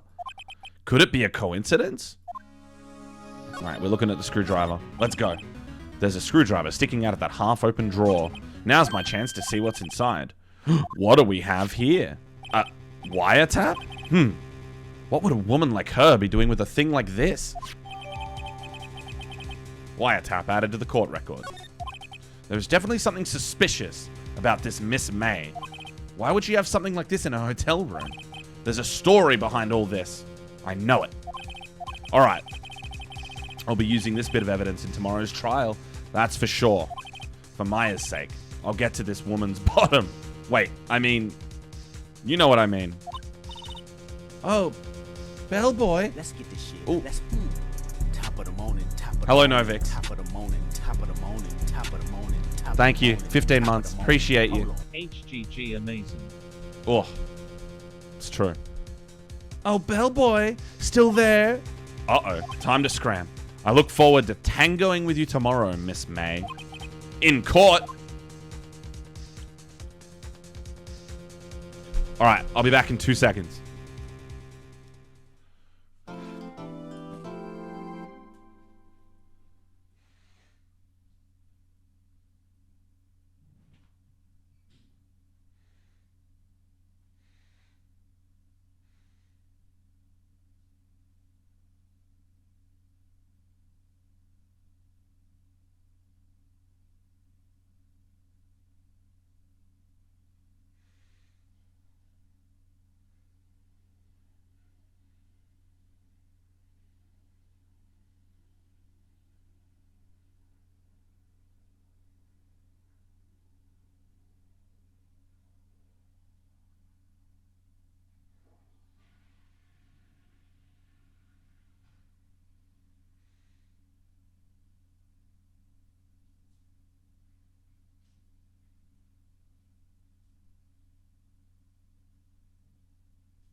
All right, a little bit of liquor to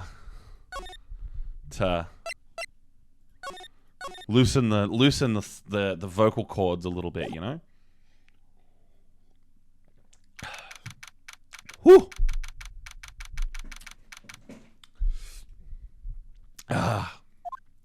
District Court number 1. All right. You all ain't ready for my Sasuke or my Edgeworth. Court is now in session for the trial of Miss Maya Fey. The prosecution is ready, Your Honor. The defense is ready, Your Honor. Miles Edgeworth, I'd better not show any signs of weakness today. He'll be on me in an instant. Mr. Edgeworth, please give the court your opening statement. Thank you, Your Honor. The defendant, Miss Maya Fey, was at the scene of the crime. The prosecution has evidence she committed this murder, and we have a witness who saw her do it. The prosecution sees no reason to doubt the facts of the case, Your Honor. Hang on, I gotta be more Sasuke. Hang on. The prosecution sees no reason to doubt the facts of this case, Your Honor. Gotta be more depressed. How do I sound more emo than that? The prosecution sees no reason to doubt the facts of this case, Your Honor. I see. Thank you, Mr. Edgeworth. Let's begin then. If we may call our first witness, Your Honor. The prosecution calls the chief officer at the scene, Detective Gumshoe.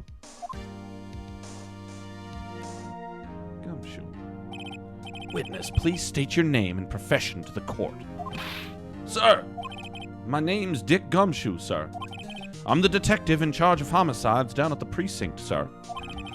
Detective Gumshoe, please describe for us the details of this murder.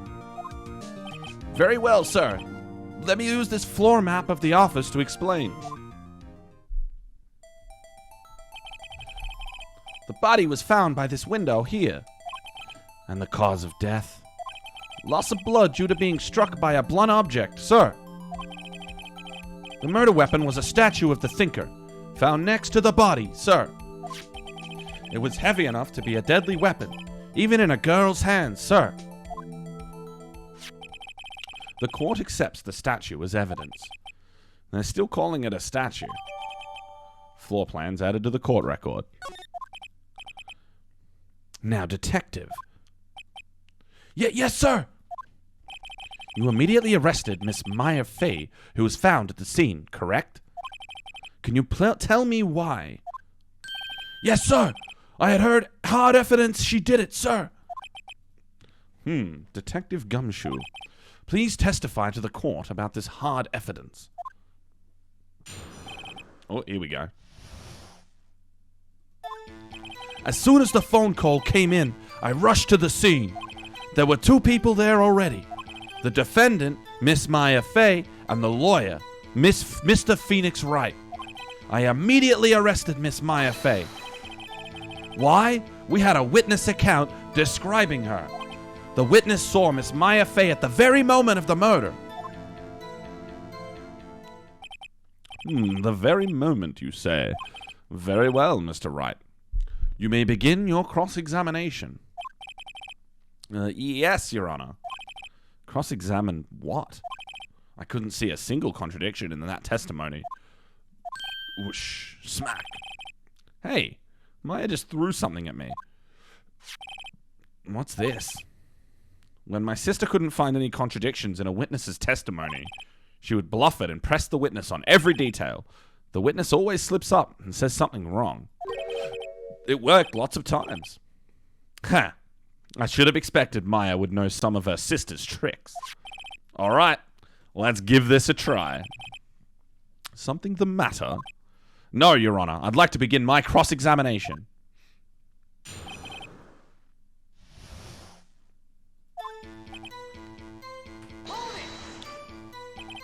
Who did you say you got a call from? Hey, pal, don't play dumb. You know who. The call was from a customer at the Gatewater Hotel. right across from the crime scene. Okay, I pressed. Not sure it did much, though. Right, please continue. Detective Gumshoe, how long would you say it took between you receiving the call and your arrival at the scene of the crime? Right. I'd say it was about 3 minutes. That's pretty fast. Our motto this month is quick response. That's how I got there before the killer got away. Indeed. So tell us who the 2 people you found on the scene were. Yes, sir. Are you absolutely sure it was us? Listen, pal, your dumb act will only get you so far. With her funky hippie clothes and your spiky hair, you 2 stand out like suspicious people at a crime scene. Well, he does have a point about her. She is pretty unmistakable. I should pick my points to press with a little more carefully. Why's that? What's your reason? Why? We had a witness account. Hold on just 1 second. Yeah?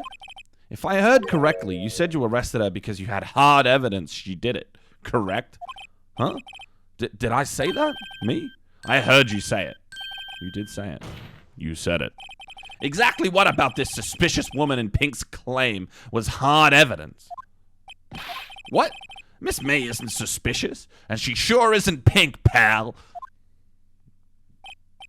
Well, I guess she is pink. That's enough, Detective Gumshoe. Do you have any more solid proof other than her claims, Detective? I guess pressing can have its advantages. Yes. Ugh. Sorry, I got the order of things mixed up in my testimony, Your Honor, sir. There was something I should have told you about first, Your Honor. Very well, Detective. Let's hear your testimony again.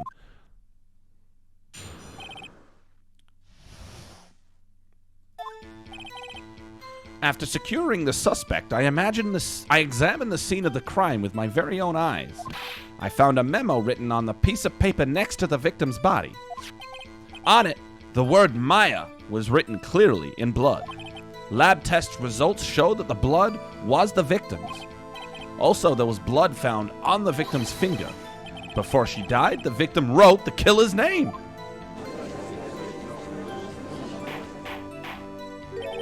How do you like that? That's my hard evidence, pal. Before we begin cross-examination, I have a question for you, Detective. Your Honor, why didn't you testify about this vital piece of evidence the first time? Well, I know. I'm real embarrassed I forgot about it, Your Honor, sir. Try to be more careful. Very well. The defense may begin its cross-examination.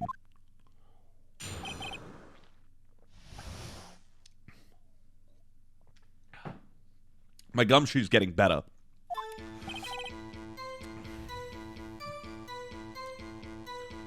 Okay. Time to press, baby. And did you find any evidence? Now, don't jump the gun on me, pal. Just listen, I'm getting to the good part. I got a bad feeling about this. Just because you found it next to the body doesn't mean the victim wrote it. Oh, then dude, who did write it, smarty pants? Who? The killer. Anyone can see that. Huh. You're saying the killer wrote her own name? Buddy, please. She was framed. Objection. Hold on. If that's the case, where's your evidence? Huh. I guess that was a bit of a tall order for you. Those without evidence shouldn't open their mouths, Mr. Wright. Yeah, pal. Well, Detective, tell us what was written on that memo you found.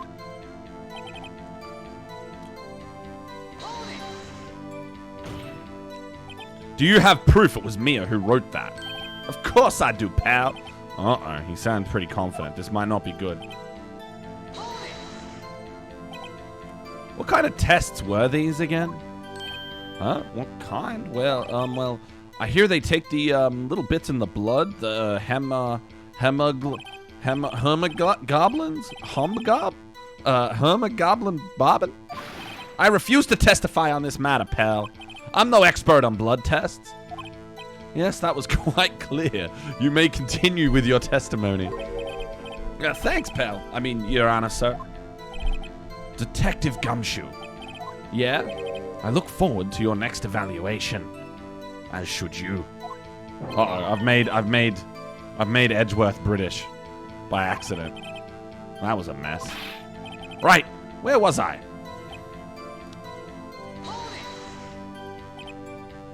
Not British Edgeworth. The right hand. She was right-handed. Nice try. Uh-oh, I guess it wasn't too hard to see what I was getting at there. Detective Gumshoe. Do you get a lot of cases where the victim actually writes the killer's name? Sure, it happens all the times in books and movies. This isn't a movie, detective. Ooh, let's talk about reality, shall we? I guess I haven't heard of many cases, no. Don't you find it a little odd that the victim would write down a name? Especially the name of her own sister? Yeah. Actually, you got a point, pal. Objection! Stop right there. The witness's opinion on the matter is irrelevant. The facts are clear. The victim wrote down the name of the accused, and the victim told us the name of her killer. Oh, shit. That was meant to be a much better sounding slam. Order! Order! And that didn't go so well. That's right. What he said. That's his whole testimony. Okay. There has to be a contradiction in there somewhere. Let's find it. All right. What do we got in here? We got the wiretap. I doubt that's relevant yet. Wait. So what was he talking about?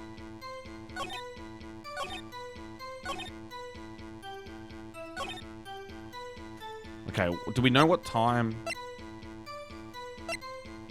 Death was instantaneous. Damn, he's good. Objection! Detective Gumshoe. There's one thing I want you to clarify for me here. You say that the victim, Mia Fey, wrote this note that she was accusing the defendant, Maya Fey. That's really what you're saying? What? This isn't one of those lawyer tricks now, is it? Of course she wrote it. Who else could have? You have it backwards, detective. But backwards?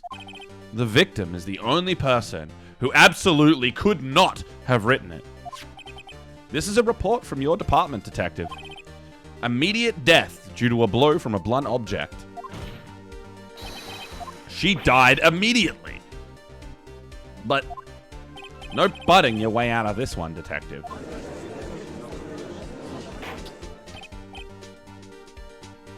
Order! Order! The defense has a point. Someone who died immediately wouldn't have had the time to write anything down. Mr. Wright, I beg your pardon, but when exactly did you obtain that autopsy report? What? When? The day after. It was the day after the murder. The prosecution's point being... The head tap. That autopsy report is outdated, that autopsy report is outdated, Your Honor. What? A second autopsy was performed yesterday at my request. Death was almost immediate due to a blow from a blunt object. But there is possibility the victim lived for several minutes after the blow. I received these results this morning. No way. Your Honor, it's quite easy to imagine that the victim did have the time to write Maya. That is all. Ow.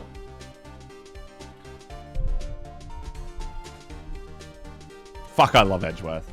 So fucking much. I love this guy way too much. What a beast. Damn you, Edgeworth. I should have known you'd have something up your sleeve. Why, Mr. Wright? You look shocked. Something you want to say?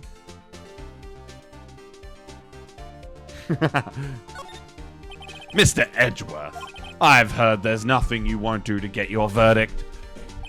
What reason could you possibly have had to request a second autopsy report? Mr. Wright, the defense will refrain from personal attacks on the prosecution. No matter, Your Honor. Mr. Wright, say what you will, the evidence in this report is undeniable. Your Honor, I submit this report to the court. Understood. The court accepts the evidence. Autopsy report updated in the court record. Well, Your Honor, the evidence strongly suggests the victim was identifying the killer. I suppose that's the obvious conclusion, yes. Darn, this isn't good. The prosecution would like to call its next witness. This poor innocent girl saw the murder with her own eyes.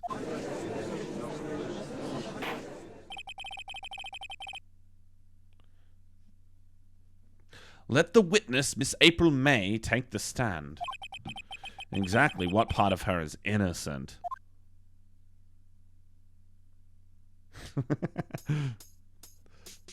the cat girl hands. Witness, your name, please. April May, at your service. Wink. The crowd immediately freaks out. Order!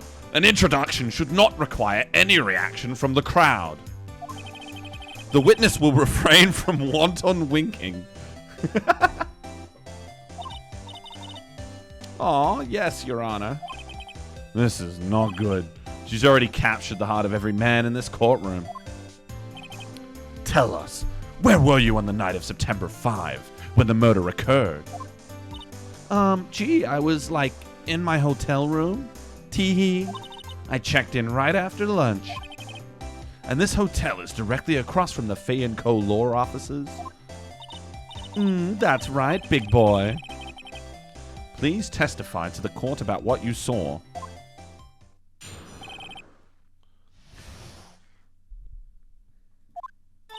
It was 9 o'clock at night. I looked out the window, you know. And then, I saw a woman with long hair being attacked. The one attacking her was that mousy girl sitting in the defendant's chair. Then that woman, dodged to one side and ran away. But that girl, she caught up to her and she hit her. Then the woman with the long hair, she kind of slumped. The end. That's all I saw. Every little bitsy witsy. Wink. Well, Your Honor, I see. It is a remarkably solid testimony. I don't see a need to trouble the witness any... Wait, Your Honor. Yes, Mr. Wright. What about my cross-examination? I thought the witness's testimony just now was quite firm. Didn't you?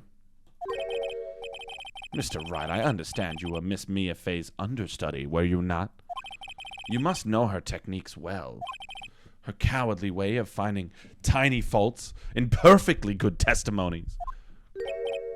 Hey, how dare you? Well, Mr. Wright, will you cross-examine the witness? Absolutely. I'll gladly proceed with the cross-examination. If only because I have a feeling Edgeworth doesn't want me to. She has to have some weakness. Very well, you may begin your cross-examination.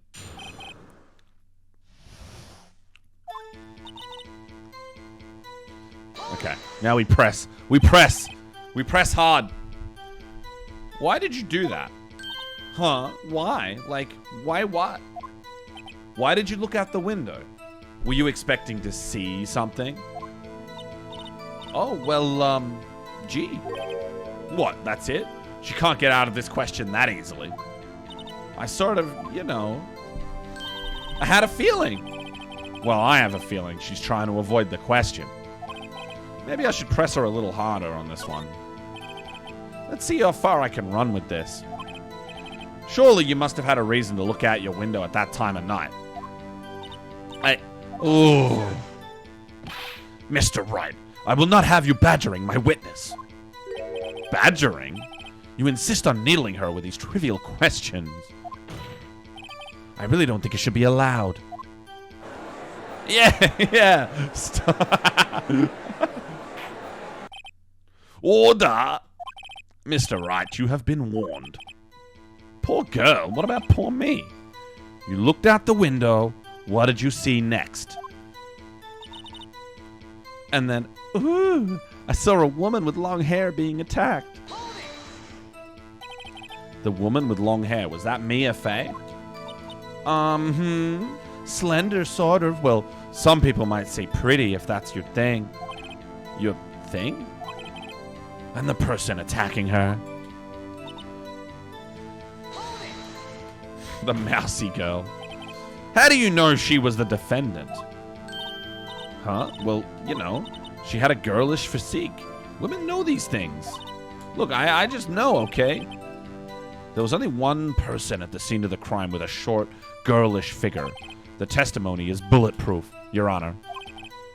He's right. Hold on a minute. That testimony stinks. Well, what? Miss May, I'm willing to bet.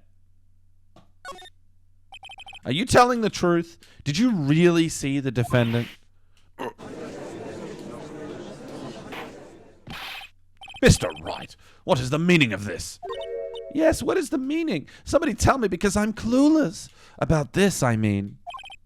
Okay, if you had really witnessed my client, Maya Fey, you would have noticed her clothes before noticing her physique.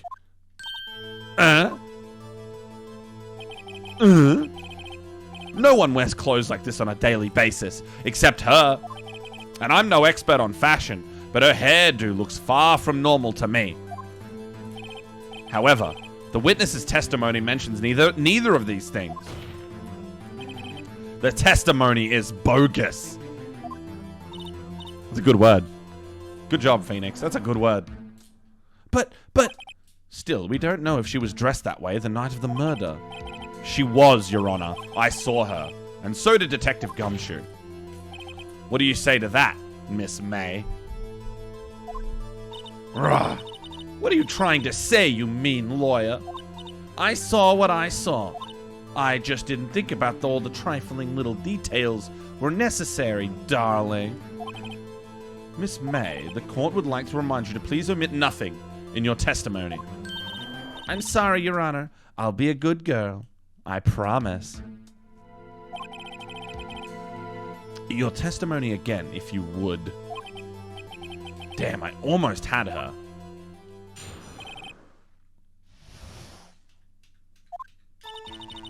I did see everything. I did. The victim, the woman, dodged the first attack and ran off to the right. Then the girl in the hippie clothes ran after her. And she hit her with that weapon. I saw it. I did.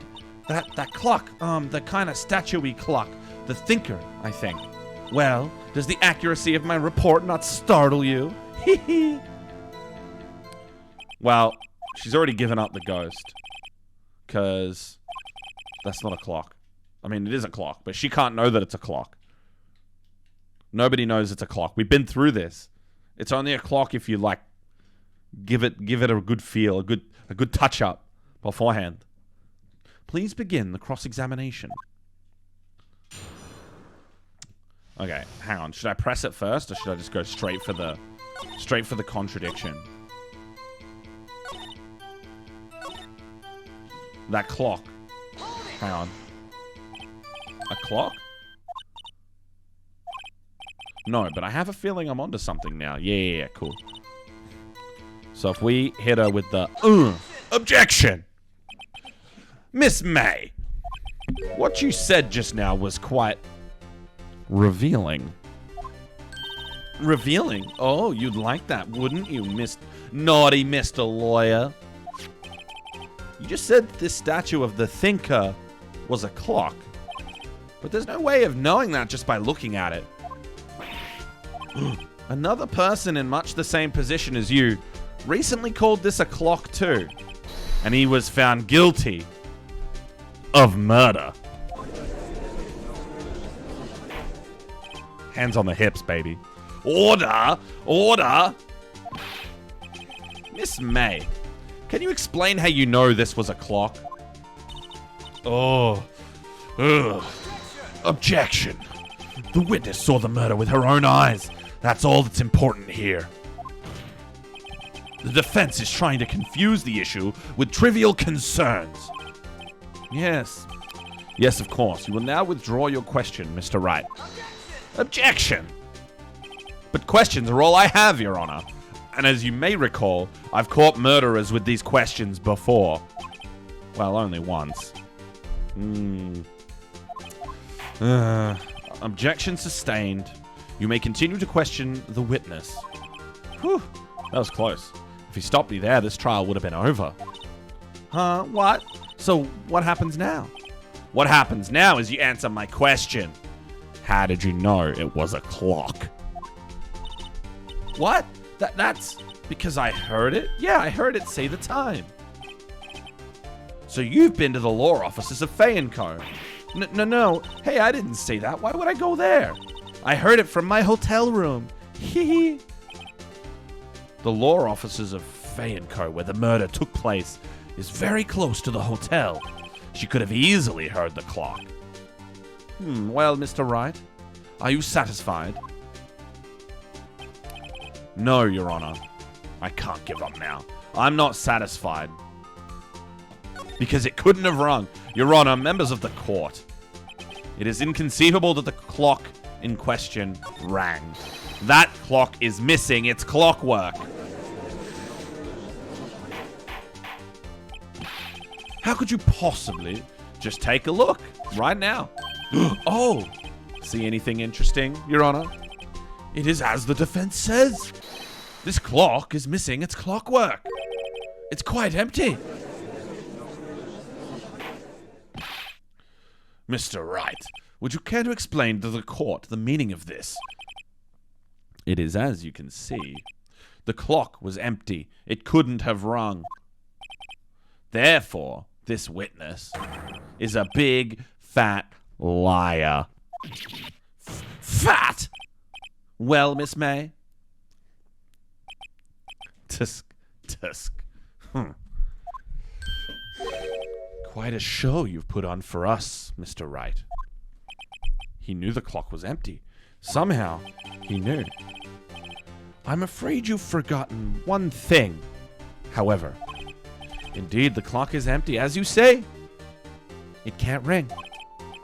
However, we must ask, when was the clockwork removed? If it was after the witness heard the clock, then there is no contradiction. That is true. That is a possibility. The clock might have been emptied after she heard it. And that is exactly what happened, Your Honor.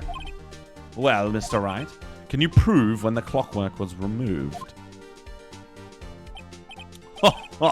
Impossible, of course. I have proof. Well, what? Wasn't it you who told me proof is everything? Well, I was listening. And now I'll show you the proof you like so much. The evidence that proves when the clockwork was removed is this phone. Get him. Take a look at this. That is a very cute cell phone. Oh, you have a girly phone. Wait. This isn't my phone. Listen. This is the defendant's cell phone, and it contains a recording. A recording of a conversation she had with the victim on the day of the murder. Oh my god. No way. Oh shit. Fuck. Order. The defendant's cell phone? This wasn't brought to my attention. Perhaps Detective Gumshoe overlooked it. Oh, that good detective better remember he's up for the evaluation soon. I gotta say, I'm starting to feel bad for the big fella. Let's hear the conversation. Okay, I'm not doing the girl's voices again. It's too much for me right now. She had to take the clockwork out. And it happened earlier, like the day before. The clock doesn't work. I think this makes it clear the clockwork was already gone by the time this was recorded. Which was well before the witness even arrived at her hotel. Well, Miss May, would you care to explain this to the court? Just how did you know that weapon was a clock? Well, isn't it obvious? I saw that clock before. What store was that again? I go to so many. Oops, I forgot. Hit him with the wink. So the witness had seen it before. That would make sense. Does the defense have any objections, Mr. Wright? The witness claims she has seen it before. But this directly contradicts a piece of evidence already submitted to this court. Well then, let's see it. Please produce this evidence that will prove the witness has not seen the clock before. And that is the fact that it was made by our good buddy, Larry Butts. Take that. It's simple. This clock was never in any store, ever. What? A friend of mine made that clock. Only 2 exist in the world. And the one that isn't here is in police custody. Impossible. Everything is sold in stores. Miss May. I think it's high time you went shopping for a better excuse. Oh, excuse is not on sale today.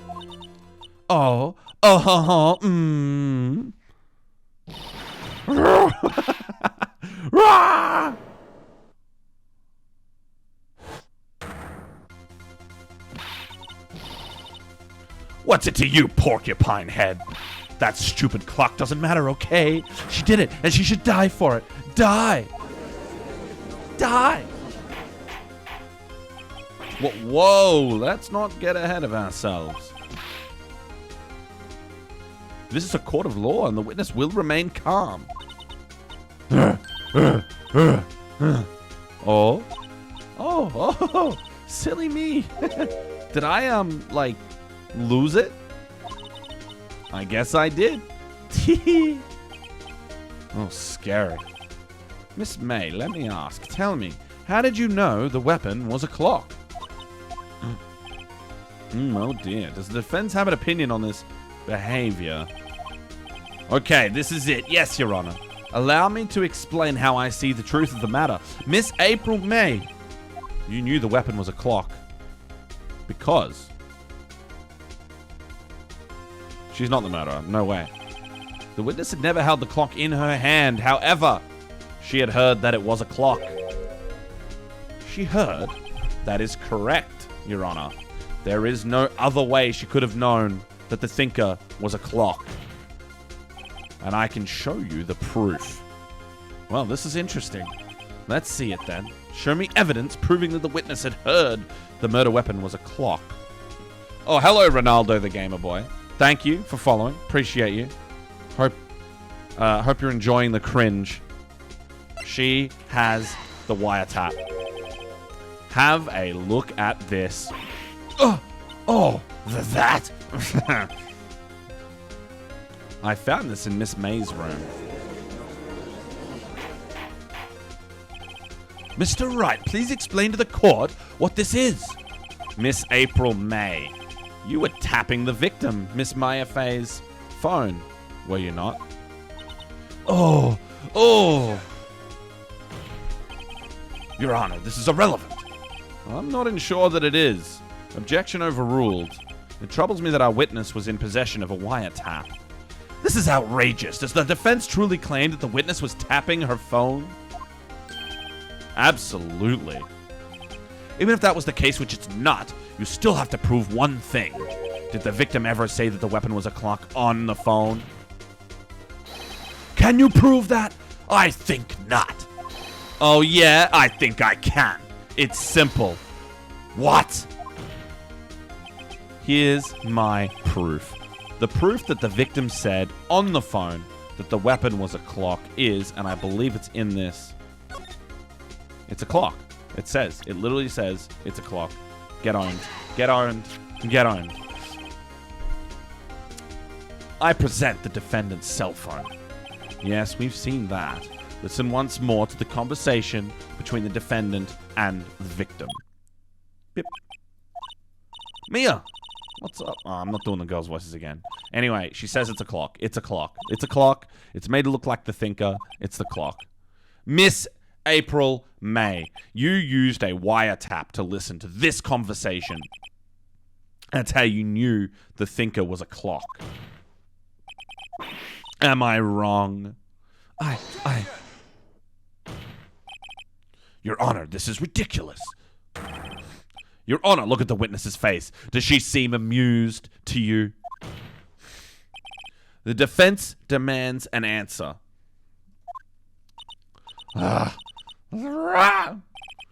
Witness, answer the question.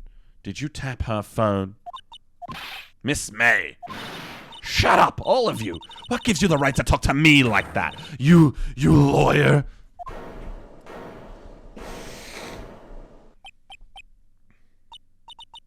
It's no fair. All of you ganging up on me like that. Oh, so I'm the bad girl. Is that it? Is that it? That did it. The court's seen the real April May just now. Now to deal the final blow. Why did you tap her phone? Answer the question. Do I have to?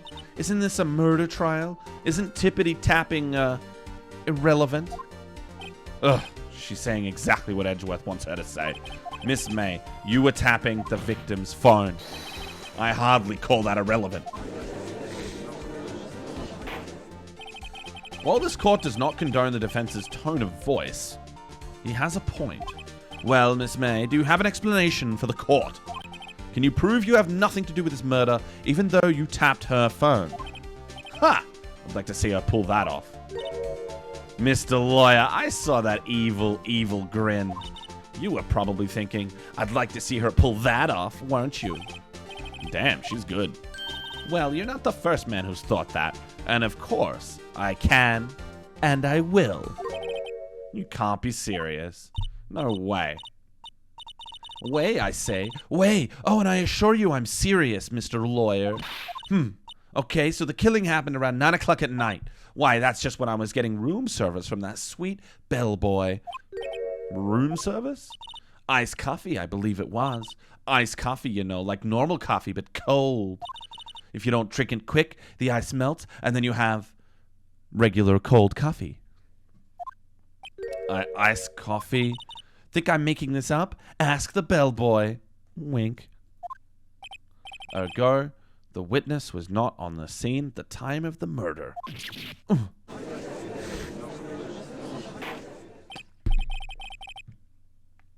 So, where does that leave us? It is my great displeasure to inform you that the witness appears to have been tapping the victim's telephone.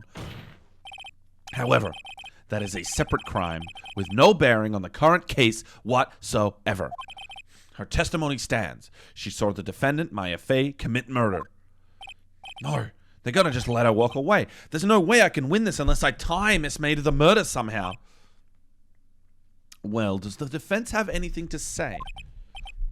Well, come on, think of something. Call the bellboy. Let's do it. The defense would like to call the hotel bellboy as a witness. There's something suspicious here, and I'm going to get to the bottom of it. I think you've sunken quite low enough already. I object to calling the bellboy. Well, why? What's your reason? Because I hold that the wiretapping had nothing to do with the killing. However, if you agree to one condition, I'll consent to calling this witness. Condition? If Miss April May's alibi is not called into question after you examine the bellboy, then you will recognize that Miss April May was not the killer. Thus, she is innocent. And therefore, you must also accept the verdict of guilty for Miss Maya Fey. That is my condition. What? I'd better find something suspicious in that bellboy's testimony. Otherwise, Maya will be declared guilty on the spot. What should I do? I gotta accept it, yeah? Alright, I got nothing to lose except for, well, everything. Understood. I accept your condition. Fool. You fell right into my trap. Very well. The court calls the hotel bellboy to the stand. I believe we're ready for the witness to testify. He certainly does look like a bellboy.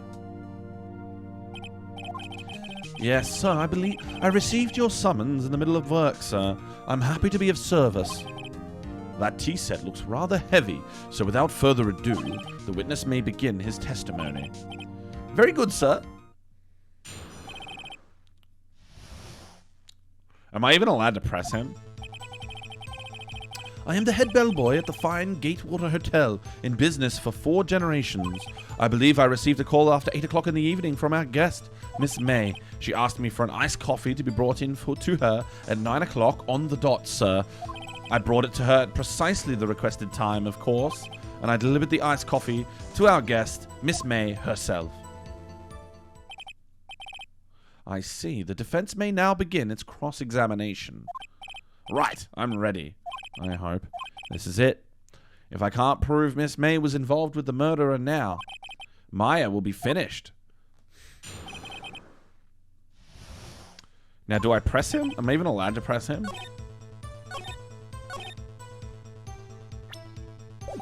Nine o'clock on the dot seems pretty weird, hey? 9 o'clock on the dot, you say? Yes, I confirmed that detail several times. She was watching a program on the TV and wished to drink after she finished, sir. 9 o'clock, the time of the murder. Precisely 9 o'clock, then. Precisely, exactly. And most definitely, sir, 9 p.m. How can you be so sure? Miss May was quite insistent that it be brought then. Oh, bellboy, tee-hee, I'd like iced coffee at exactly 9 o'clock. Something like that, sir. Therefore, I knocked on her door at the crack of 9 o'clock, sir. Why would she be so particular about the time?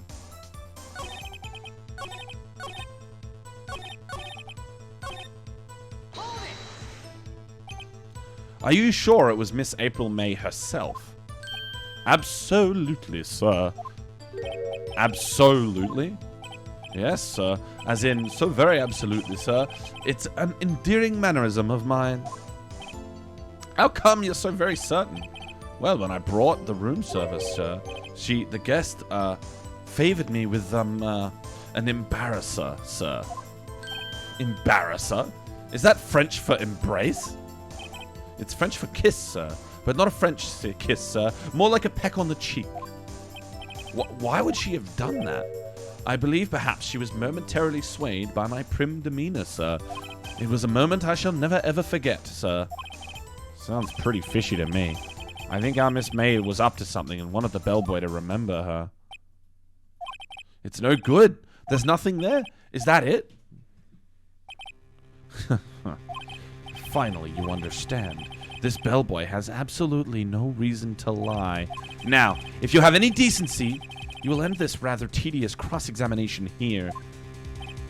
It was a bit tedious. The witness may leave the stand. Wait! Please, wait! Yes, does defense have something to add? One last question. Let me ask one last question. Objection! Your Honor, I must object. This charade of justice has gone on long enough. Now, Mr. Edgeworth. All right, Mr. Wright. I'll give you one more question. That's all. This is really it now. This is my last chance. What do I ask him about?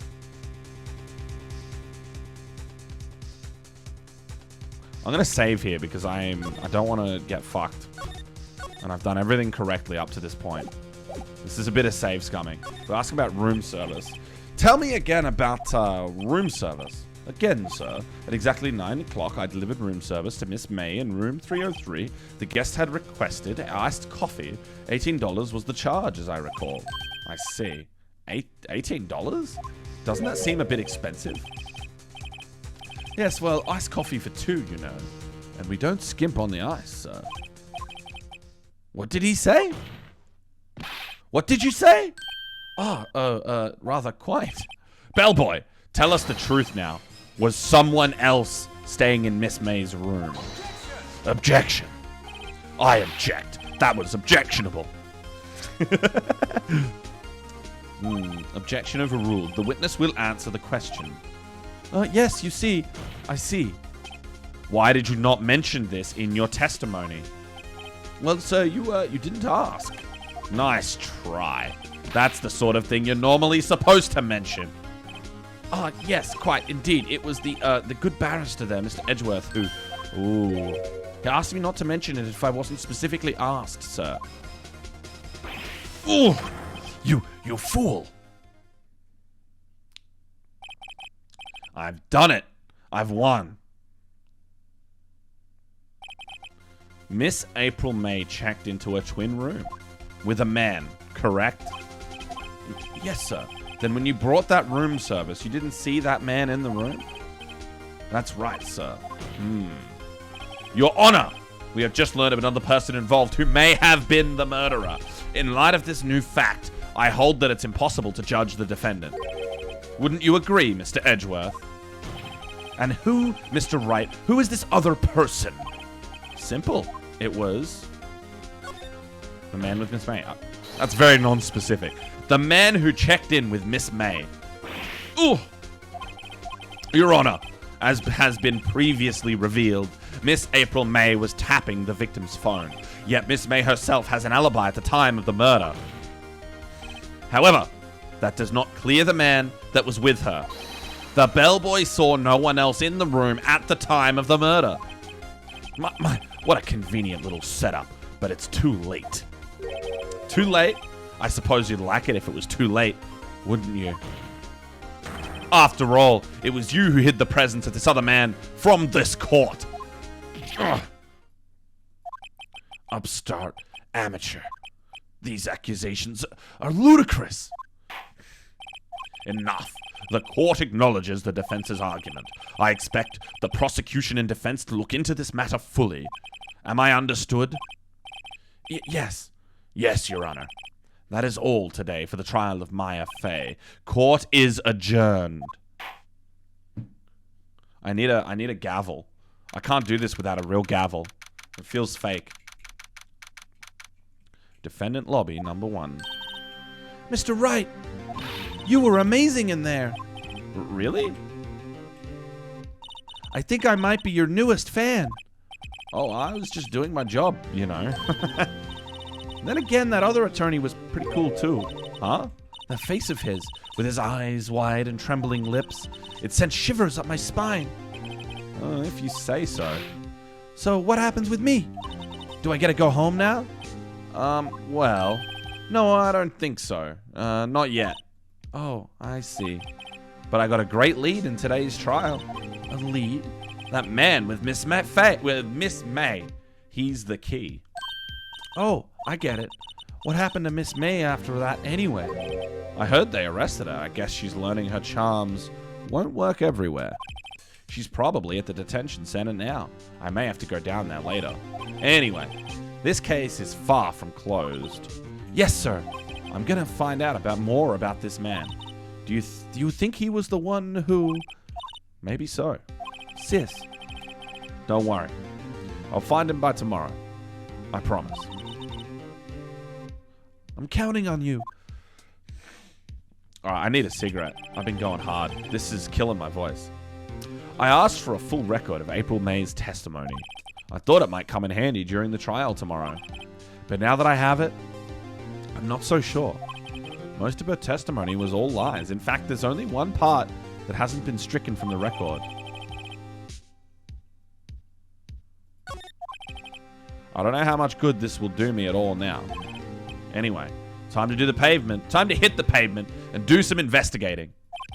Maya doesn't belong in that detention center, and it's up to me to set her free. There we go. We did it. We did one day in court.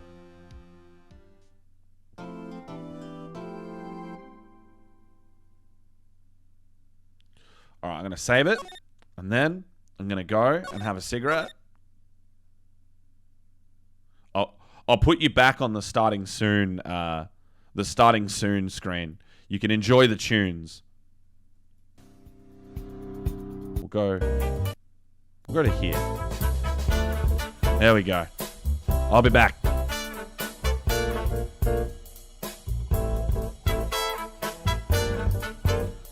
Actually, I'll make a better version of it real quick. Because we're not actually starting soon. We're back soon.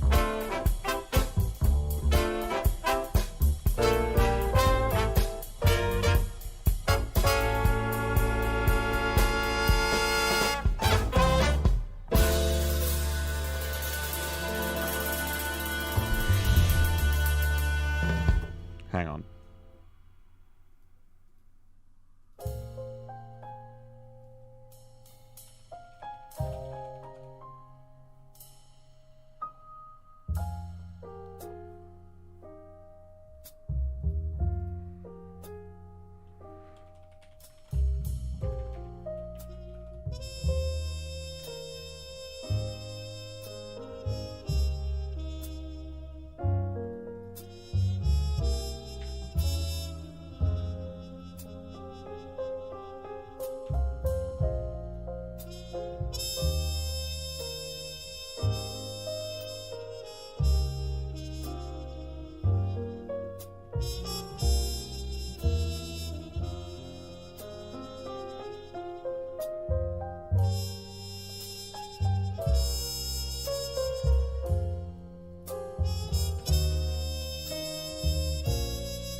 There we go. That's a bit better.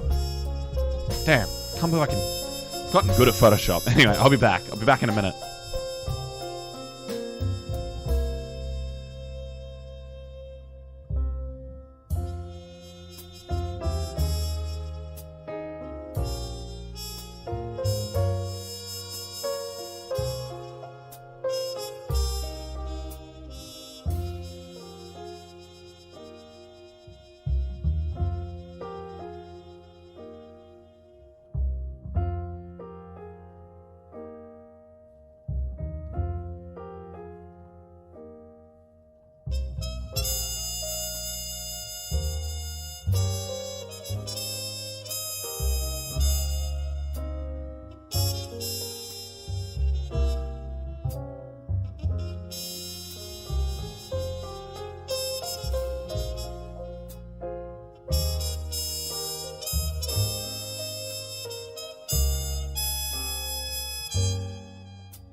I got back right as this banger tune started playing. I gotta turn it down. Bring it back. Oh, there's Photoshop. Alright. We're back. Back to game. Woo.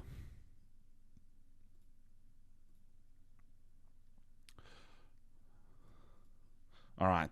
We're back at the detention center. We're talking to... Oh. Well, hello. I didn't expect anyone to visit me in such a dank place as this. It's really quite moving. Not, you stinking lawyer. I hope you die.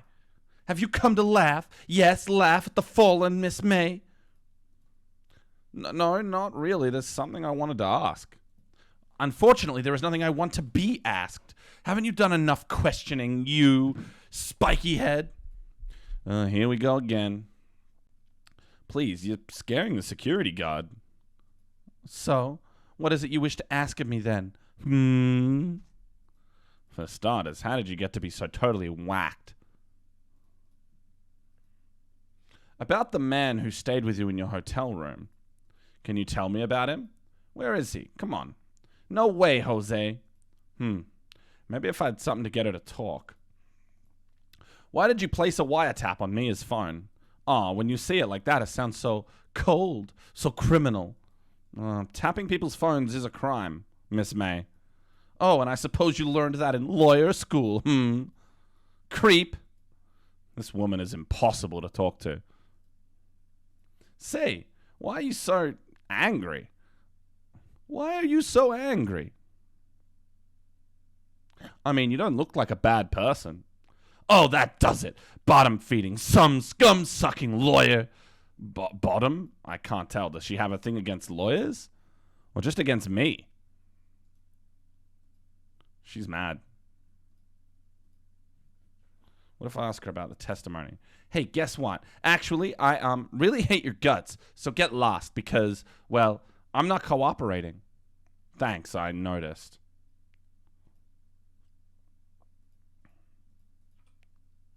Oh, okay. Is any of this going to work? Do I have to leave? Come back? I think I have to leave and come back. I think I need new intel. I need new intel.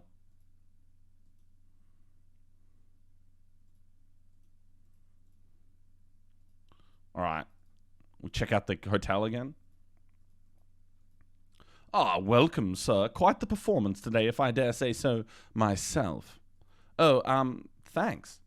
Sorry for putting you on the spot like that.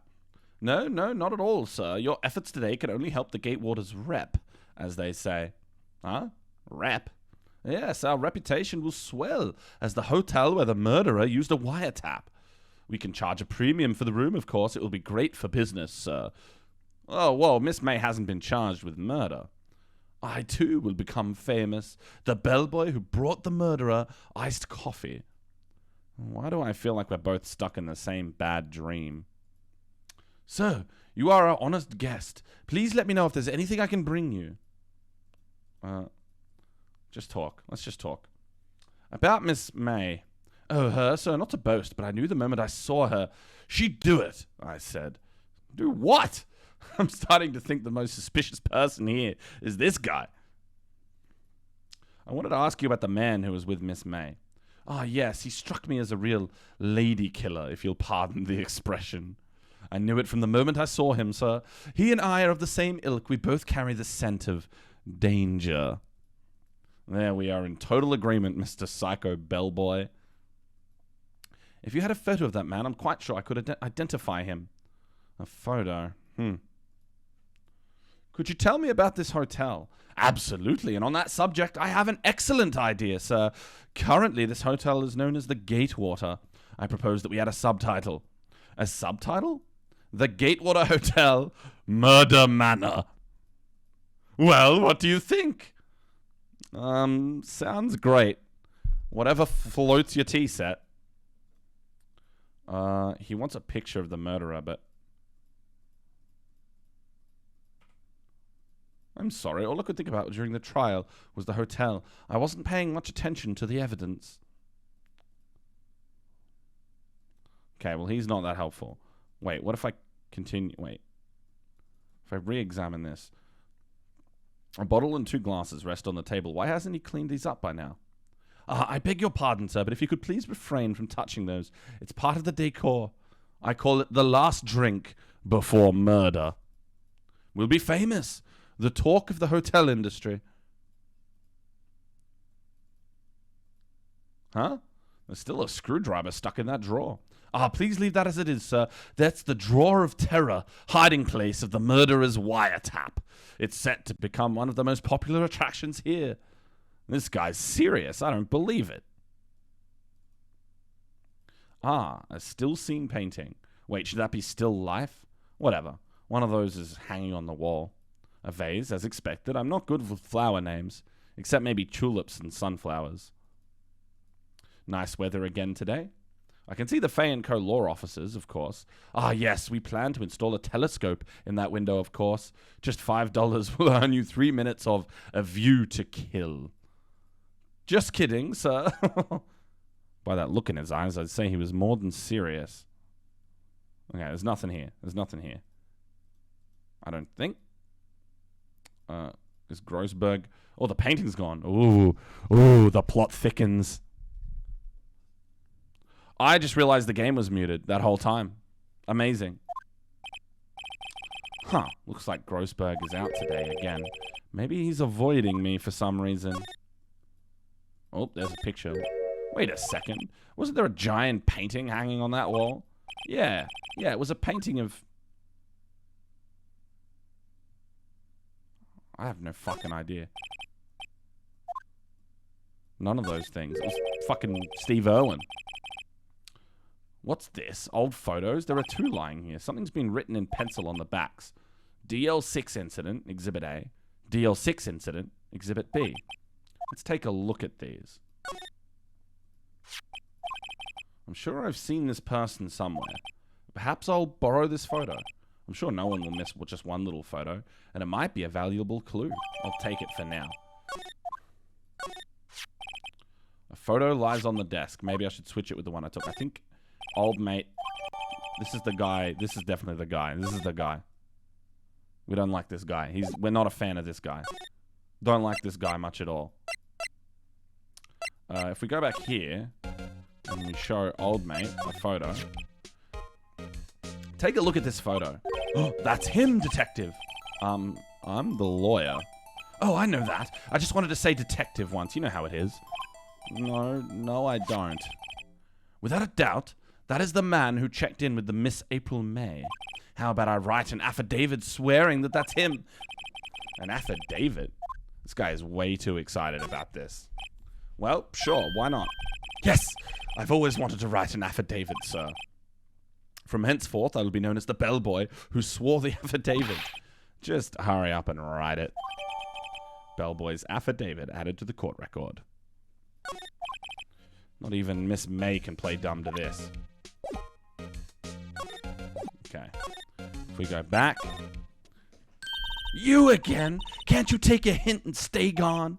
Hey, the only reason I'm back here is because you won't talk to me. Oh, so it's my fault now?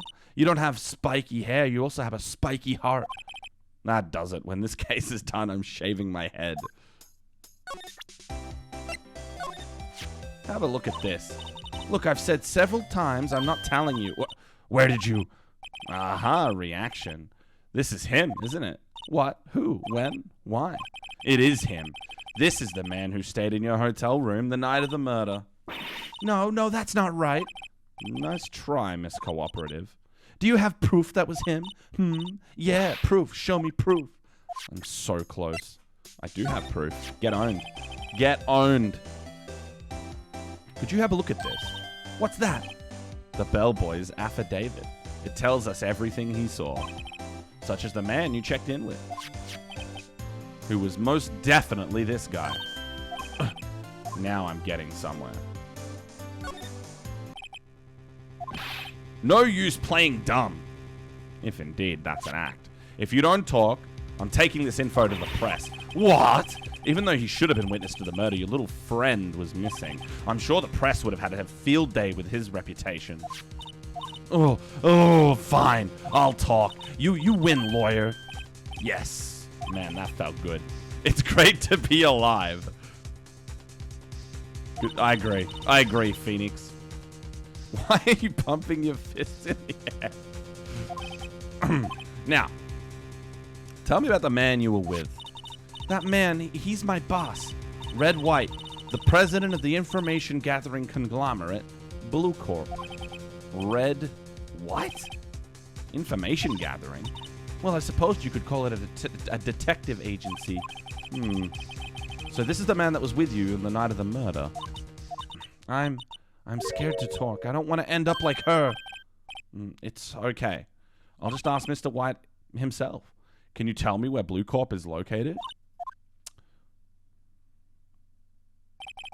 Mr. Red White at last. Finally a lead on this guy. If April May couldn't have done it, that leaves him. Time to take action. So she told me where he lives, right? Blue Corp. This shit is funny as fuck. All right. Literally, this is the Scarface fucking statue, right? And this is the painting. This is Steve Irwin. What's with the surreal decor? Oh, God. Mr. Red White.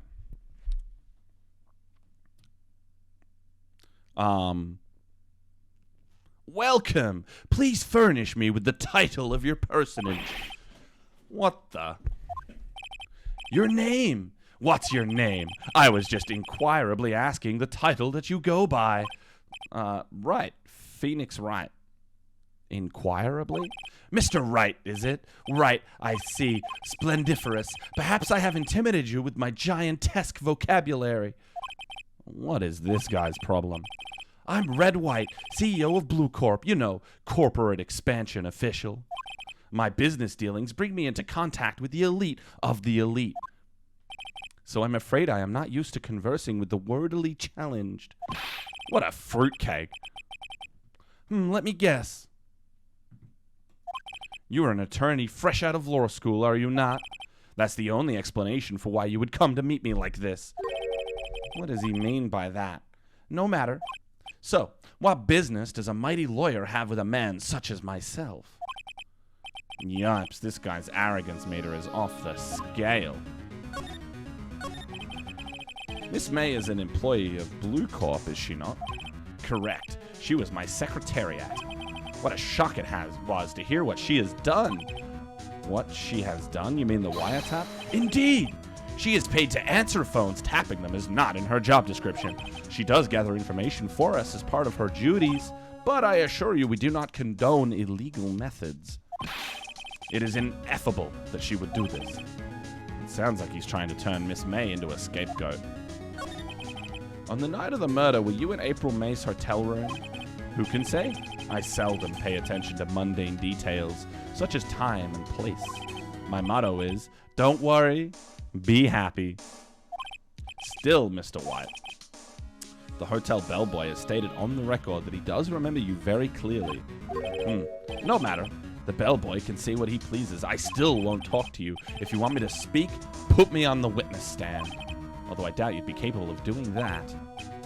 He raises a good question, actually. Why didn't the prosecution call him as a witness? He should have seen the same thing as April May. Oh ho ho, the police, the courts, to me they are mere toys, playthings for my amusement. What kind of company is Blue Corp, anyway? Excellent question.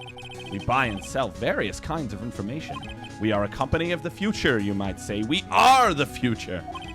Sell information? In just 10 years, I've built this business up to the grand office you see now. Ah, in case you were wondering, Blue Corp was named after the color blue. I, Red White of Blue Corp, as founder and CEO, named it so. And why, you ask? Because I like the color blue, of course. Fantabulistic, is it not? He has purple hair. That part is actually very funny. There's something that's been bothering me. Yes, what might that be? That big painting on the wall over there. You know, I've actually seen that painting before. Oh, just yesterday, actually. Your point being? My point is simple, or rather, my question is simple. Why is that painting hanging on your wall? Mr. Wrong, was it? Whoa, my microphone. Bit blew it out a bit there. Rip your ears. Right. It appears you do not fully grasp your position here. I ask again, who are you? Uh-huh. A lawyer? No, my feeble friend, a mere lawyer. Worth nothing. Zilch. Zippo. Nada. Just like that sorry excuse for an attorney, Grody Burger. What? He punched me. Well, Mr. Lawyer, what will you do, huh? Charge me with assault? Charge away. I welcome it, for it is you who will be found guilty. What? Heed my exposition. The police, the courts, they all do my bidding. So you say, but I wonder, is that kind of control really possible? I don't expect you to understand. It is a world beyond your compensation. You came here from Grody Burger, I presume. Mr. Grossberg's, yes. Then you must ask him. Why is it that this painting of his hangs here? Perhaps then he will tell you. Perhaps he will explain how a man can live life purely for personal profit. Go now. Skedaddle. There is nothing more to discuss. All right. Hang on. Give a quick... We'll examine the Scarface statue. A statue of a man holding up the world. The Blue Corp sign certainly stands out enough. The model for the man is, of course, Mr. White. An impressive lineup of trophies. Judges Special Runner-Up, Best Participation, Judges Cooperation Award, Special Good Trier Prize.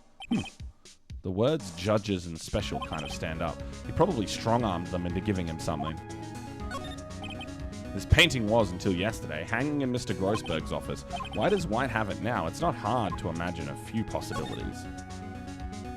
I'm guessing this is supposed to be a desk. My, this is quite the thing. This is the top floor of a 20-story building. The view is quite presidential. So we go back to Grossberg. Gettysburg. Maybe I should clear my throat. Jumping Josephus. Oh, you. What's wrong? You looked so pensive, like an old man at the end of his days. I'm not senile yet. I was just thinking about this whole mess. Something's really bothering him. That much is clear.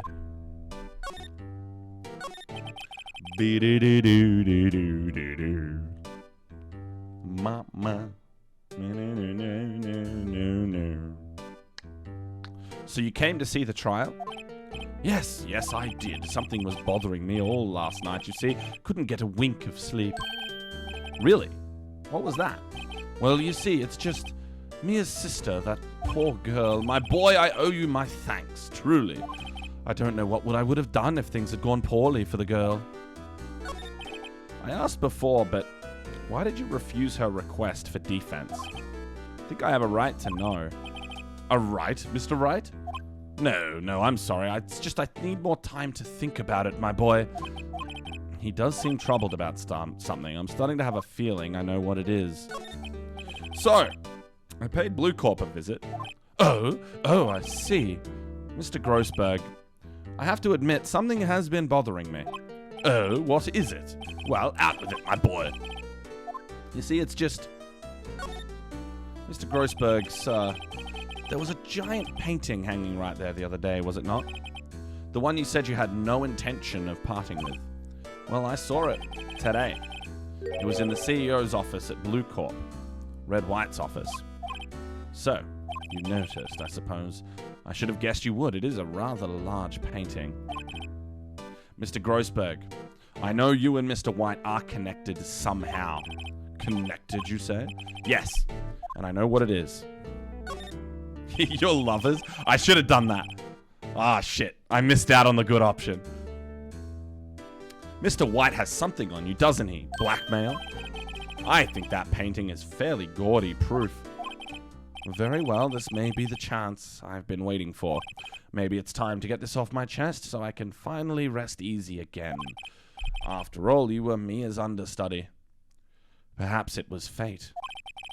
What's he talking about? Red White is a man who makes his living through intimidation. Blue Corp is a company that excels in finding people's weaknesses, I'm afraid. I've been paying them for 15 years now. 15 years? All because of the DL6 incident, as you may have guessed. The name on the back of those photographs. As you suspected, I could not stand in defense of Maya because of this. White would have destroyed me if I did. So that's the connection. It is hard for me to tell you this, my boy, but arresting Red White will be nigh on impossible. Impossible? Why? He has information on everyone. It gives him an iron grip. He owns judges, attorneys, prosecutors, police, and politicians. What? They are bound, unable to do harm to themselves, and therefore to him. Don't look at me like that. What you see is nothing more than the weight of many years. What is the DL6 incident? DL6 is nothing more than the sorting code the police gave the case. It was 15 years ago now. I received a request from a medium. A spirit medium. A medium? Her name was Misty Fay. Fay! Indeed, she was Mia's mother. She had been investigating a murder at the bequest of the police. And she failed. As a result, the police called her a fraud. This is what Maya was talking about the other day. I did all I could for her, and in the end, cleared her of wrongdoing. That murder case, however, remains unsolved to this day. That case is the DL6 incident. But why were you blackmailed over this, Mr. Grossberg? The DL6 incident was top secret at the time. It made sense. The police didn't want to know they were using a medium. They couldn't let people know. But one person found out. I told him. You told what? He offered me riches. It is an embarrassment to me now. Because I talked, the police were mocked, far and wide. In secret, they began looking for the one who sold them out. Of course, White heard about it, and he came to me. Only this time, the offer was blackmail. I see. White controls the law of the country as he sees fit. Yet, if you would still challenge him, have a close look at Mia's office. Mia's office? She followed his every move for years. She may have recorded something of what she found. Damn, we're getting somewhere. We're getting somewhere. Go back to the office. It's funny looking at this room. It seems so normal. Hard to imagine a murder took place here. Mr. Grossberg said there would be clues. Maybe I should have another look. Look at the plant. Mia's favorite potted plant. I guess I'll have to water it now. The sky is blue and so am I. There's the hotel. Right across the way. Mia's desk. Perfectly clean, as always. The only thing it's missing is Mia. An old movie poster. Apparently this was the first movie that made Mia cry when she saw it. I'll have to check it out one day. All the cases the chief ever worked on are filed here. They're in alphabetical order. Let's take a look. Which file should I look at? Let's see if there's a record in this file that catches my eye. A, B, F. Misty Fay.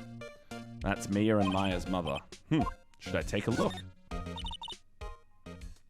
I have tarnished the Fay's name, Leaving only these words, my mother vanished. I was determined to find the ones who had made my mother blame herself in this way.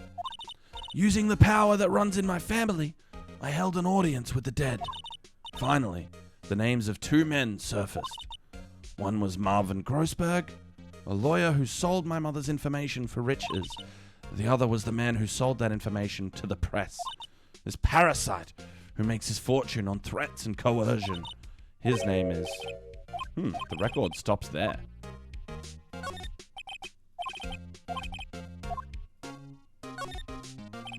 Let's see, J through S. Nothing much in here. Maybe I'll skim some of this. Sigh. Well, no harm in flipping through it a bit. The biggest part here is the S ends in S. Suicide. She has a collection of suicide reports. There's politicians, policemen. There's writing of most of these in pencil. White! This is Mia's handwriting. Wait, I get it. Mia thought he was involved in these suicides. White drove them all to... I can use these newspaper clippings. Let's find the most disturbing one. Newspaper clipping added to the court record. Wait, what if I look through T through Z? T, U, I know, W, White. Ooh, the entire W section is missing. Was it taken?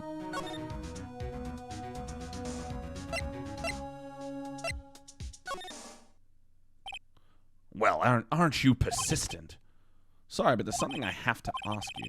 Mr. Lawyer, I really hate having to repeat myself, but it seems the message has not yet penetrated your thick skull.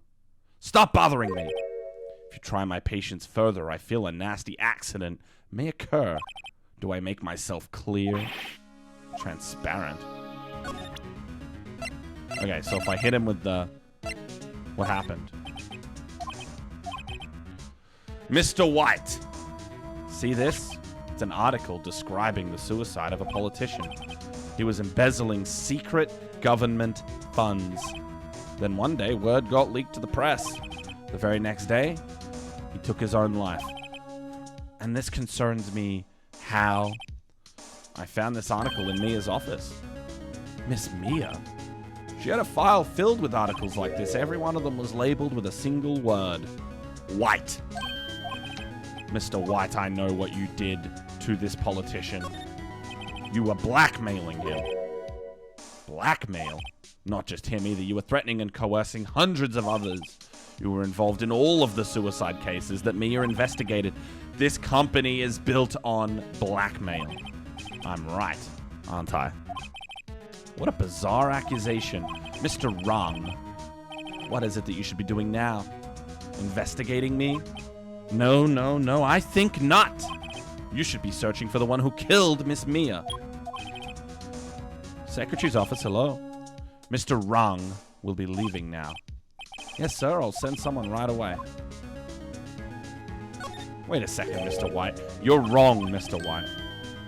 What I should be doing now is going after you. Just what are you insinuating? Mia was onto you. She was keeping tabs. For this reason, you had April May tapping her phone. Then Mia was murdered, and all the documents about you mysteriously disappeared. So, the culprit would be... Even a child could work it out, Mr. White. You did it. We won't be needing an escort from Mr. Wrong. Instead, please connect me to the public prosecutor's office. Of course, sir. One moment, please. What? That's you. That you? What are you doing calling me at a time like this?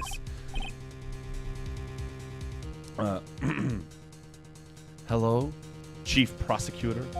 I've changed my mind. I want to testify tomorrow. What's this about? The Mia Fey case. I witnessed the murder, you see. And thus, as a very important witness, I would like to testify. What? Why now? I thought you said you didn't want to go to court. Quietude. I told you I changed my mind, didn't I? Oh, and one other thing. Send the police over here right away. The man is standing right in front of me. He looks dazed, but could be violent. What? What man? Are you even listening? The executioner, the hatchet man, the liquidator, the killer man. What? Mr. White, this isn't another one of those. Chief Prosecutor, I do not believe you are in a position to freely offer your opinions to me, correct? I'm telling you to send the police now. Did I not tell you, Mr. Wrong? You are a mere lawyer, as was Miss Mia. How dare you? I'll point the finger at you, and you will be tried as Miss Mia's killer. The case is as good as settled. No lawyer of any worth will defend you. I have friends in the local lawyers association, you see. You'll be given a lawyer so stupendously inept that they will make you, even you, look competent. I feel faint. Detective Gumshoe reporting, sir. Ah, Butts. Harry Butts. Right, actually. Pheonix Wright. And my friend's name is Larry. Oh, right. Sorry, pal. Butts was that murderer, right? Detective Gumshoe, I present to you the man who killed Miss Mia Fey. What? Take this despicable human being into custody. Farewell, Mr. Wrong.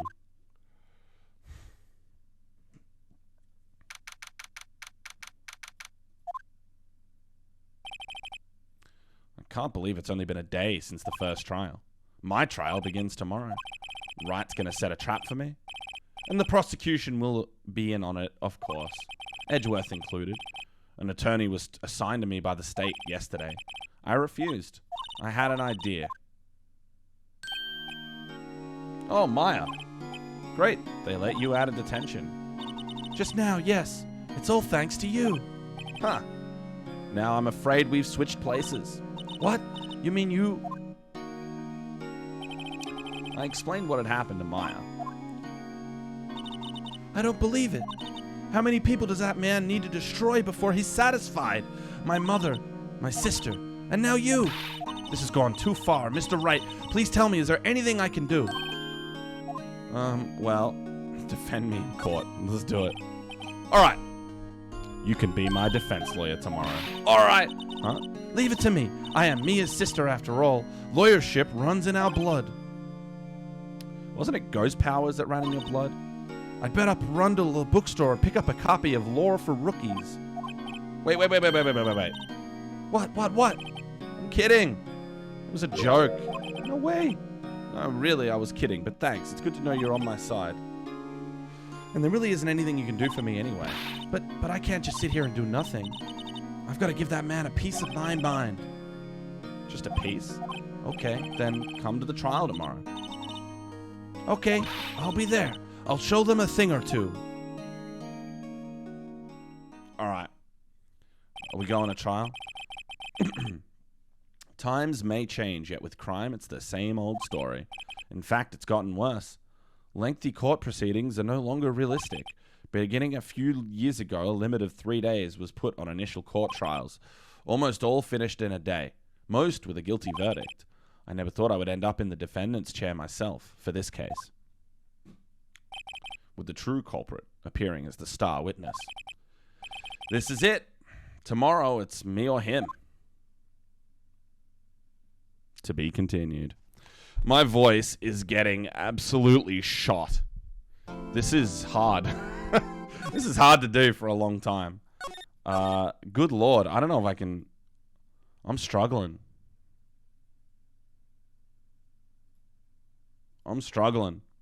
Give me a sec. I'll be back in a sec. Objection!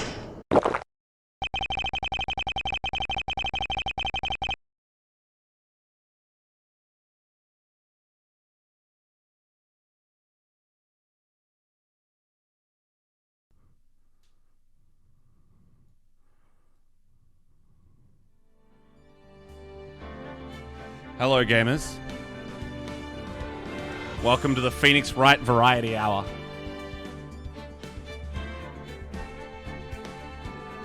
Now, if you didn't see this last week, I am attempting to voice act every line in this game. I have different voices for each of the different characters. I'll do my best to be faithful to the decisions that to the voice that I've chosen for each character, but there's a lot of switching around and it's all on the fly, so it's pretty hard. Bit of an effort. But it is a lot of fun. We'll see how far I can get through it before my voice dies. Last time I lasted about 3 hours. Maybe I can do better this time. We'll see. I think it was more like 3.5. I did all right. But it's tough. It's tough. Now, the story so far. Okay? Pheonix's boss has been tragically murdered. All right? And her sister, her little sister Maya, has been blamed.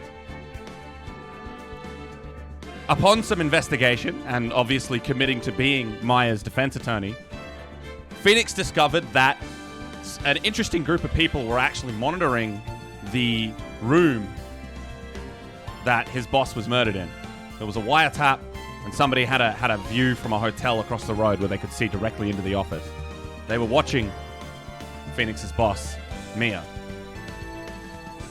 Upon discovering this information and going to trial, Pheonix was successfully able to argue that the mystery was more complicated than a simple murder of Maya, by Maya of Mia, and that more investigation needed to occur before they could come to a definitive conclusion. They did more investigating and found that the people watching Maya's room, or Mia's room, were a company by the name of Blue Corp, who have a history of blackmail, information gathering, and other dirty tactics to manipulate politicians, wealthy people, and other influential people in society. For the benefit of the CEO of that company, a man named Wright, who we spoke to multiple times throughout the course of the investigation. He has decided to testify in court against you as the murderer, against Pheonix. Pheonix is now being accused of committing the murder by Wright because he believes that with his connections in the police force and the judicial system, that he will be able to pin the murder on Pheonix instead of going down for having committed the crime himself, which Pheonix has found somewhat conclusive evidence for. We're now heading into day 2 of court to see how this plays out.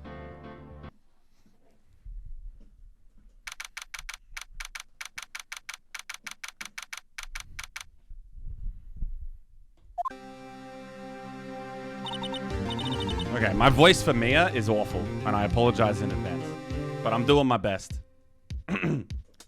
Well, I guess this is it. Yeah. One way or another, this case gets decided today. Ah, for Pheonix, look. Prosecutor Edgeworth. I received a call from the chief prosecutor's office yesterday. Huh? I was told that whatever Mr. White says today, it will be the absolute truth.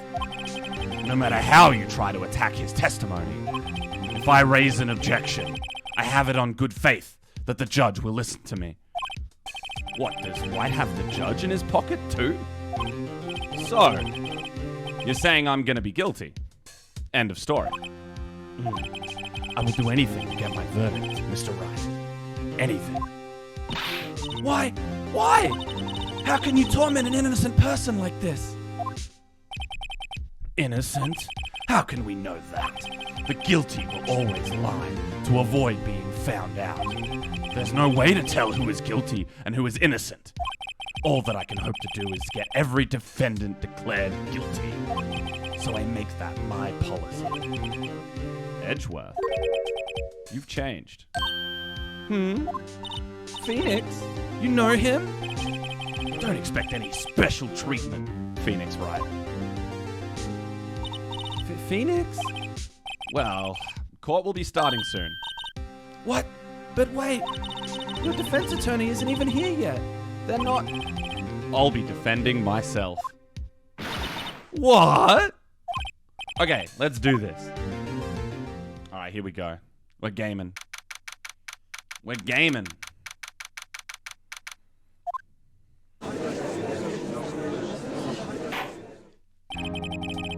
Court is now in session for the trial of Mr. Pheonix Wright. The prosecution is ready, Your Honor. The defense is ready, Your Honor.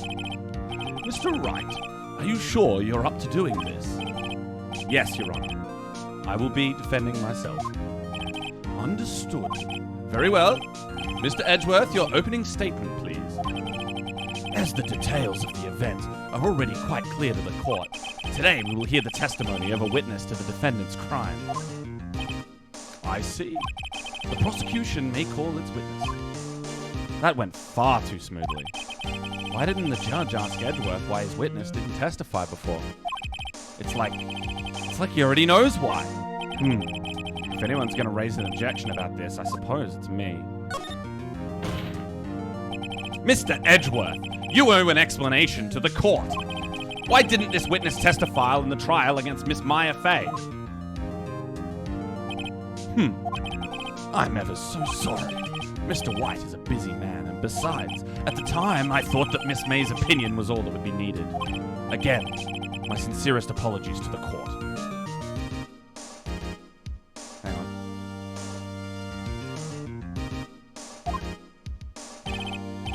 Excellent, Mr. Edgeworth. I appreciate your demeanor. Oh, great. He gets to show off and I get nowhere. I would like to call Mr. Red White to the stand.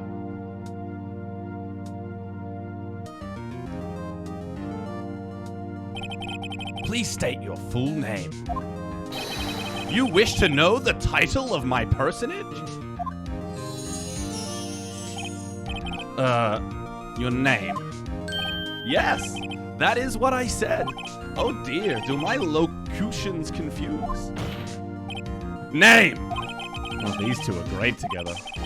My name is Red White, but my friends call me Blanco Nino. I am the CEO, or to use a more common term, the president of Blue Corp. Did you know the victim, Mr. Mia Fey? That would be a negatory. No, I did not. You were at the Gatewater Hotel the night of the murder? Correct. And you witnessed the murder. From there? Ahem. Why tell you what you already know?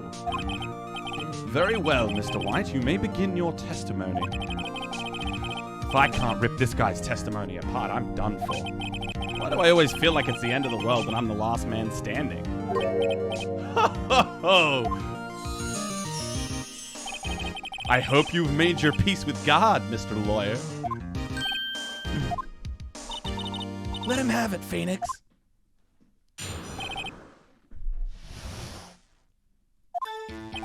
Let's see. It was about 9 o'clock, I believe. I was quietly reading to you, some papers by the window. Then I heard a bedlam coming from outside.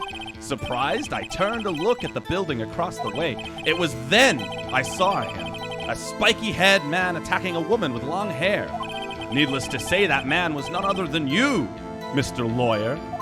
I called Miss May over at once. She, too, was flabbergasted, of course. The victim, she ran away, but you gave chase. Finally, there was a terrible impaction. Then it was all over. If things occurred as you testified, then I'm afraid the defendant is guilty. Very well, defendant. Mr. Wright. Your cross-examination. Yes, Your Honor. All right. I think I already know the problem here.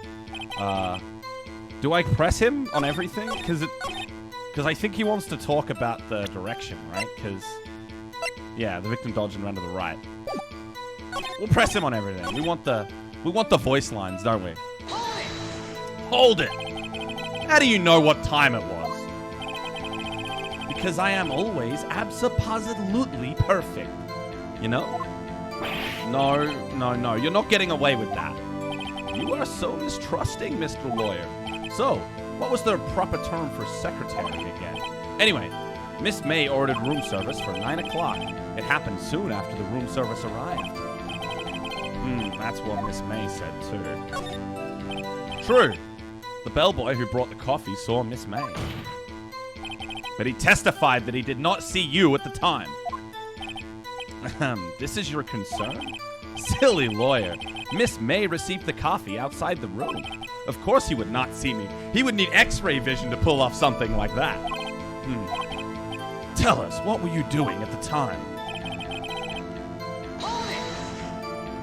By window, do you mean the one directly across from the Fay & Co. law offices?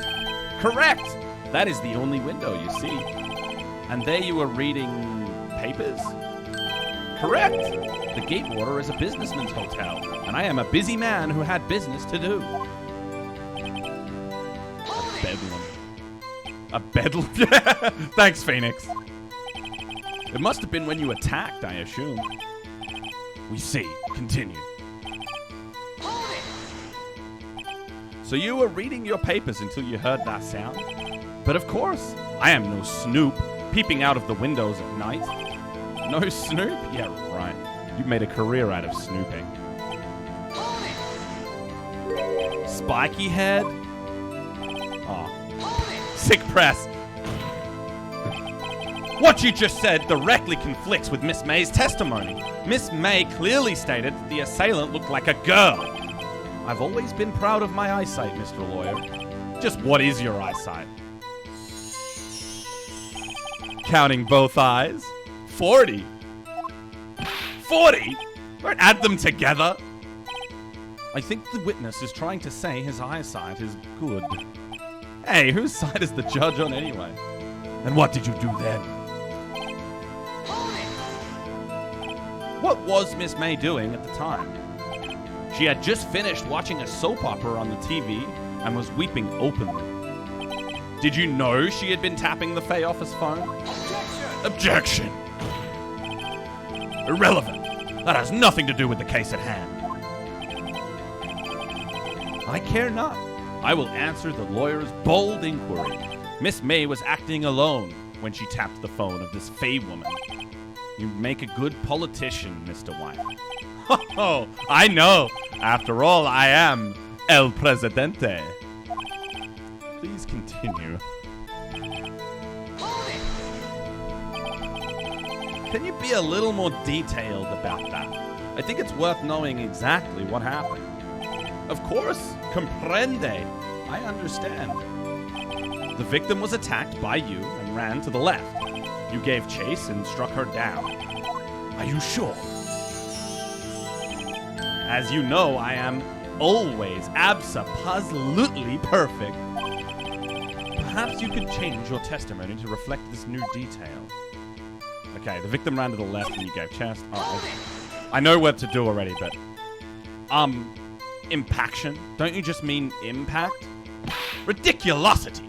I think you need to brush up on your language skills. On second thought, perhaps I'd better leave the whole language thing alone. Did Edgeworth prep this guy too, I wonder? Anyway, I'd better find a weakness in there. Okay, so if we go to... ran to the left. But... got him. Wait right there! Mr. White, you've dug your own grave. What is this? You said the victim ran to the left, but that directly contradicts Miss May's testimony.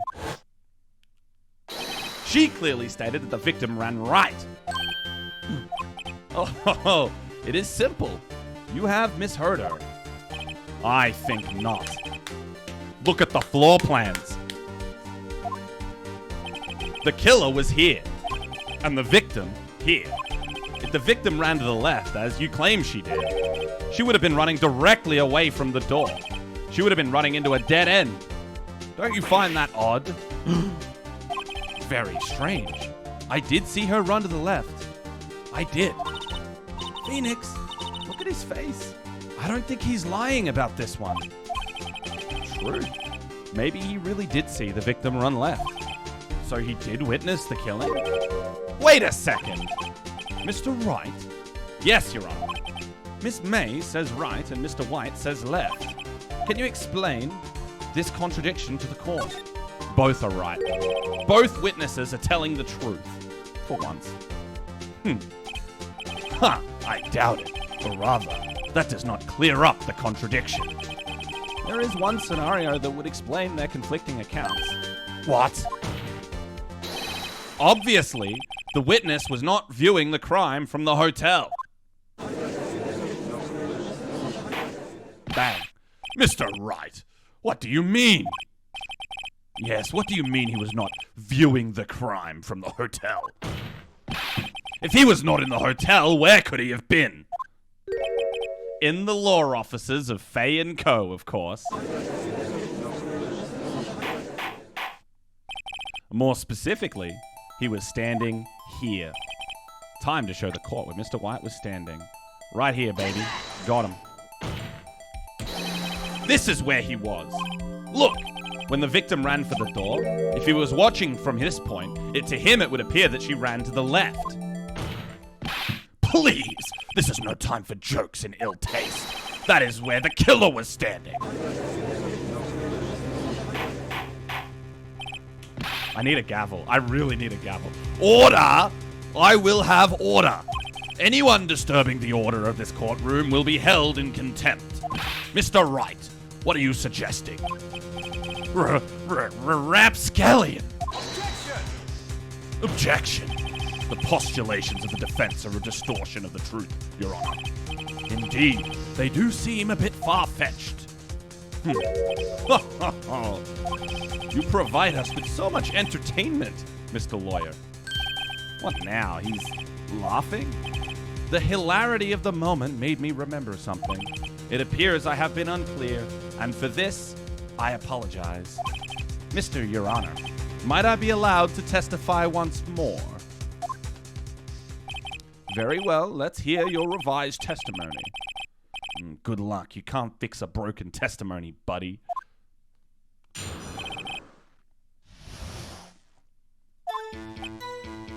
Miss May's testimony was correct, as was mine. When you assaulted the girl, she first ran to the left, and then you hit her savagely. That is what I saw. Next, with the last of her strength, she ran to the right. You chased her and delivered the final blow. Oh, he fucked up. That is what Miss May saw. You see, you hit her twice. Don't you remember, Mr. Lawyer? That does seem to make sense. Will you be cross-examining the witness's testimony? You bet I will. I mean, yes, Your Honor.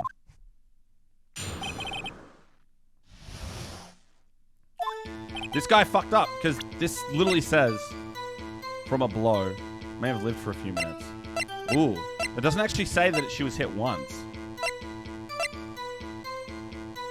It doesn't say she was hit once. I don't think. I might have to press him a little bit. Let's see what we get. What do you mean by that? That is what I am about to explain. You Americans! Always so wait, he's not American? Wait, his name is Red, White of Blue Corp. He's not American? What country is he from? His name is literally Red, White of Blue Corp. Red, White, and Blue. What, is he French? He's not American? I've been giving him an American accent this whole time, like a really gaudy American accent. He's not American? Whatever. We're committed now. You Americans, always so impatient, it does not become you. Hey, buddy, you're an American too. Okay, there we go. There we go. He is too. Thank you, Pheonix. You answered my question. This game's so sick. It answers questions that normal people wouldn't even think to ask. The only reason I wasn't sure about that is because I gave him a voice. An American voice. That's sick. Love this game. What do you mean first? First, that is what happens. That is what comes before what happens next. You do speak English, right? Please sit back, relax. I will try to use simple words for your benefit. First, she ran to the left, and then you hit her. I did not hit her. I did not. I didn't hit anyone. Now, Mr. Wright. There is no point hiding things from this court. Oh. Oops. I'm not hiding anything. Objection. The prosecution requests that the defense refrain from interrupting the testimony. Mr. Wright, you have been warned. Why is he mad at me?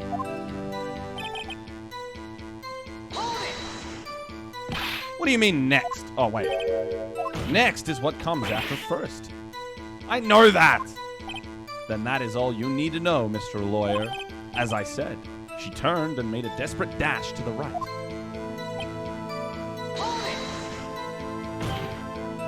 Stop saying it was me. But it was you. Objection. Mr. Wright, if you claim that it was not you, then show us proof. Can I do nothing right? Nothing? May I continue? That is what Miss May saw. So each of you saw different parts? Abso-positively. That's right, of course. Where did he pick up that annoying phrase? Anyway, moving along. You see, you hit her twice. So were you watching both times? I suppose I was. And please excuse me for not testifying to this sooner. What do you think, Pheonix? I think we've got him right where we want him. He slipped. Let him laugh for now. I'll soon wipe that smile off his face. Okay. Hit her twice, right? This says a blow, not multiple blows. Yeah, that's got to be correct. Mr. White, the victim died from a single blow. What do you have to say to that? Now's my chance to hit him where it counts. Mr. White, wasn't it you who told this court you were absolutely perfect? I will refrain from using this phrase from now on. Your Honor, if you could ask the witness for a new testimony. Objection. The witness is obviously confused, Your Honor. I would like to request a 10-minute break. Yes, quite. Objection. The witness is confused because he is lying. I emphatically request that there be no break, Your Honor. Yeah, we want justice. Don't let him get away. Very well. If the witness would care to revise his testimony. The crowd's on my side. No slipping out of this now, White. Mr. White? Oh, okay. So pouty. Well, see, I looked at the other window when I heard that thing fall. Then the next moment I saw Miss Mia run to the left. The killer, you attacked her, but she dodged. And then she turned and ran for the door. Then you did her in with a single blow. Thwap. Thwap, indeed. Very well, you may begin the cross-examination. Mr. Your Honor, my stomach, you see, it is hurting. Deal with it. This is almost over.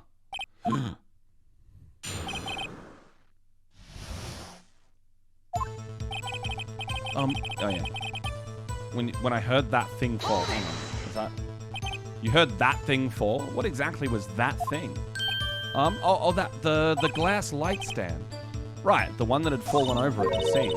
Pheonix, doesn't something about that strike you as odd? Yeah, that is odd. Mr. White! Huh? What? You're saying that you saw the glass light stand? Yes? Then change your testimony to reflect that. Sorry, my bad. The witness will revise his testimony. Okay, of course. The light stand was lying on the floor. Now, if we have a look...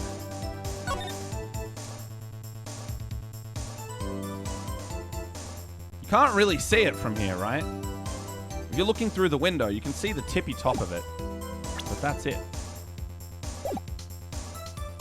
So I presume that's the issue here. Oh, wait, is this... The glass stand was lying on the floor? That's the first I've heard of this. Why didn't you tell us about the stand before? Why? Me? Well, I was instructed not to. Wait, one moment. Give me a second to gather my thoughts. I am so confused. Why's falling apart? Objection. Your Honor, please I ask that you do not allow the witness to be badgered any further. Mr. Wright, please refrain from badgering the witness. Yes, Your Honor. Edgeworth is on the ropes. Very well. The witness may continue his account. Okay.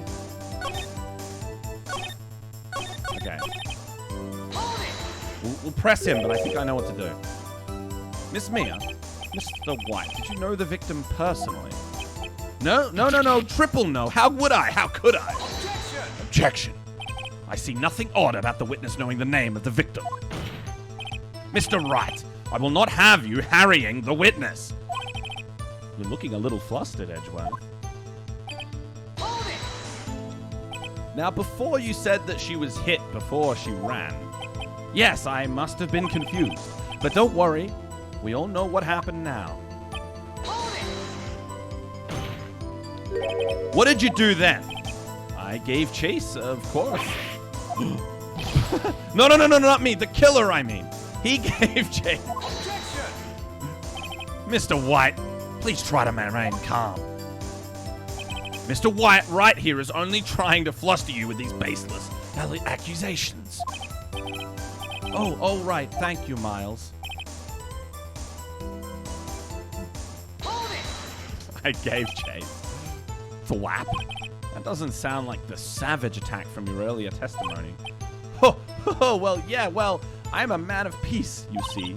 Pheonix, it's getting a lot less talkative. He's probably afraid I'll catch him on something. But it won't be easy. I've already caught him on something. So I think it should be the map, right? Mr. White. It was impossible for you to have seen the glass stand. What? Look at this. These are the floor plans to the scene of the murder, yes? Correct, Your Honor. Now look. If you were to look through the window at the office, this is the area you would be able to see. Here. Well, note that the stand is not within the visible area.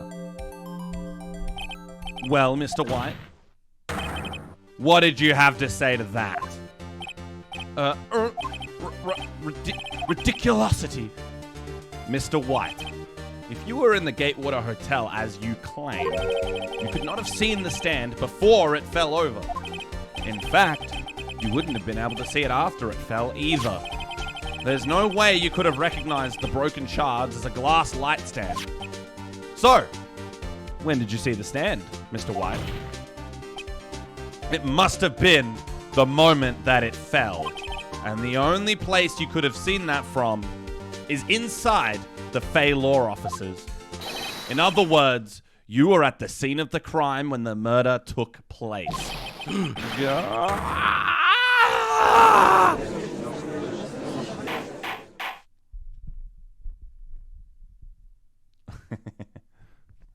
The meltdown. Mr. White? Mr. White, you did it, didn't you? Mr. Your Honor, I, Miss Mia. Looks like we're about to get our verdict. Objection! That's far enough, Pheonix Wright. What? Ugh, I forgot about Edgeworth.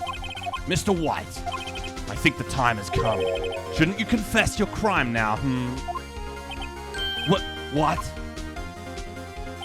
I said you should confess your crime. Ergo, confess that you placed the wiretap. The wiretap?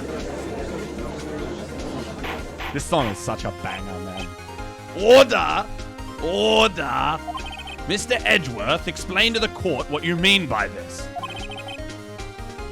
Distinguished members of the court, Mr. White is slightly confused. Allow me to explain. I really don't like the way this is headed. As you know, Mr. White is the CEO of Blue Court. He ordered his secretary, Miss April May, to tap the law offices of Miss Fay. What does that have to do? Your Honor, the question is, when was the wiretap placed in the office? And by who? Oh no, you wouldn't. Mr. White, in order to place the wiretap, you entered Miss Fay's office. Am I correct? Correct. You are most correct, Miles. Give me a break. Yes, in order to place the wiretap, I breached the Fay & Co. law offices. That is when I saw that accursed light stand. Now I'm confused. Please explain to the court what all this means, Mr. Edgeworth. Gladly, Your Honor. Mr. Pheonix Wright has made the position quite clear. He has determined that Mr. White knew the glass stand was in the office. He has shown that there was only one time Mr. White could have seen the stand, at the very moment of the murder. Thus, Mr. Wright would like you to believe that Mr. White was the murderer. I see. However, it is a fact that Mr. White has been to that office well before the murder took place. When he went to place the wiretap, he could have seen the glass light stand then. Ergo, Mr. Pheonix Wright's theory is revealed for the baseless conjecture it is. Get him, Edgeworth. Get him. Drag his ass. Mr. White, you will testify to the court about this wiretapping. Leave it to me. I feel faint.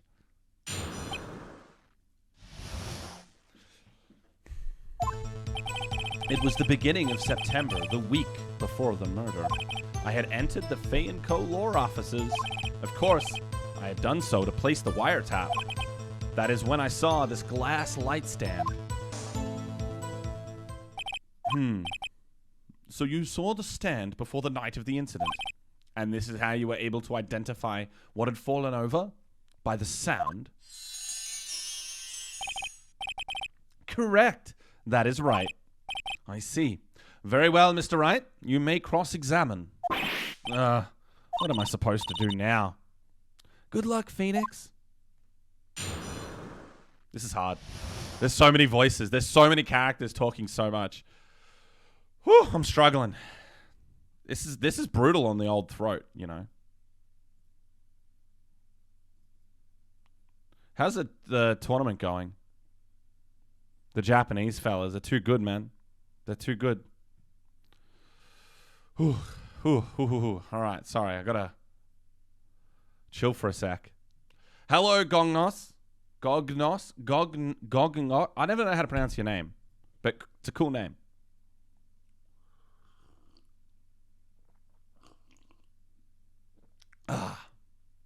All right. All right, we're gonna press this motherfucker. Do you have any proof?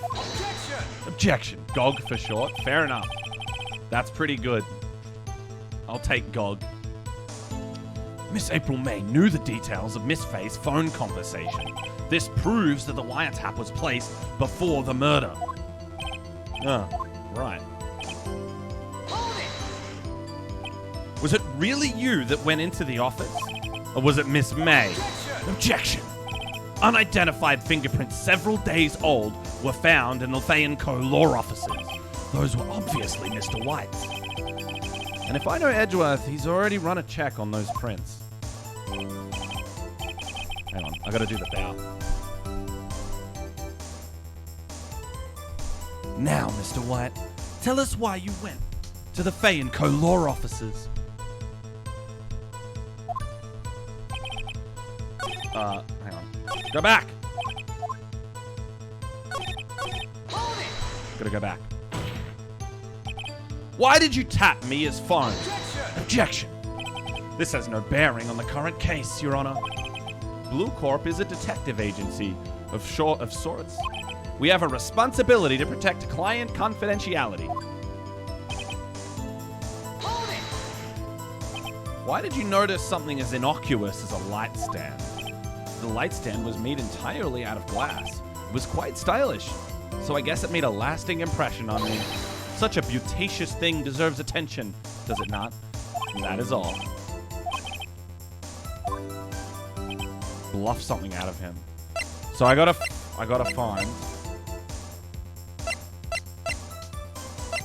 find something here.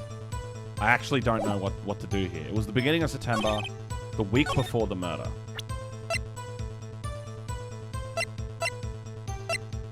The week before the murder. Okay, he said the week. What time was this? September 5th. September 5th. So that's September 5th. Do we have a time frame on the actual murder? Do we know when the murder happened? Wait, I'm gonna press him on this again. Do you have proof? Nah, he doesn't answer that question. Okay. Enter the Pheonix law offices. Of course, I had done so to place the wiretap. Oh, shit. Oh, no. Oh, it's scripted. That's clever. I'm afraid that's as far as you go, Mr. Wright. The time has come for you to admit your defeat. You fought honorably. No more. I can't take this anymore. Mr. Wright, are you giving up? Yes, Your Honor. Pheonix! Pheonix, over here! I know that voice. Mia? Never give up, Pheonix. Mia? And he fainted. Where am I? The waiting lobby? What happened? Oh, right. I lost the trial. I was hallucinating. Ah, you're finally awake. Ah! See ya. Hey, Pheonix! Gak? That's no way to greet an old friend. Pheonix, I want you to look at me.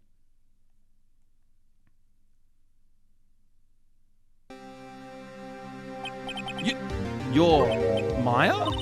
Didn't you know the Fey women have strong psychic powers? When you accept your defeat in court, it appears that was enough of a shock to awaken Maya's true powers. So, Maya is channeling you, Mia? That's right. I am Maya, but I'm also Mia. Now, I want you to listen to me, Pheonix. Maya never gave up. You can't either. That's what I came here to tell you. But we don't have much time, Pheonix. Now listen. You've already won. Huh? You have that receipt of the court record, right? Oh yeah, the one you wrote Maya on? Pheonix, Wright wrote that, not me. So what do I do with it? Look at the front of the receipt. The front? It's a regular receipt. Looks like it's from a famous department store. $1,000. Wow. Big spender. Looks like Maya got an upgrade. She certainly did.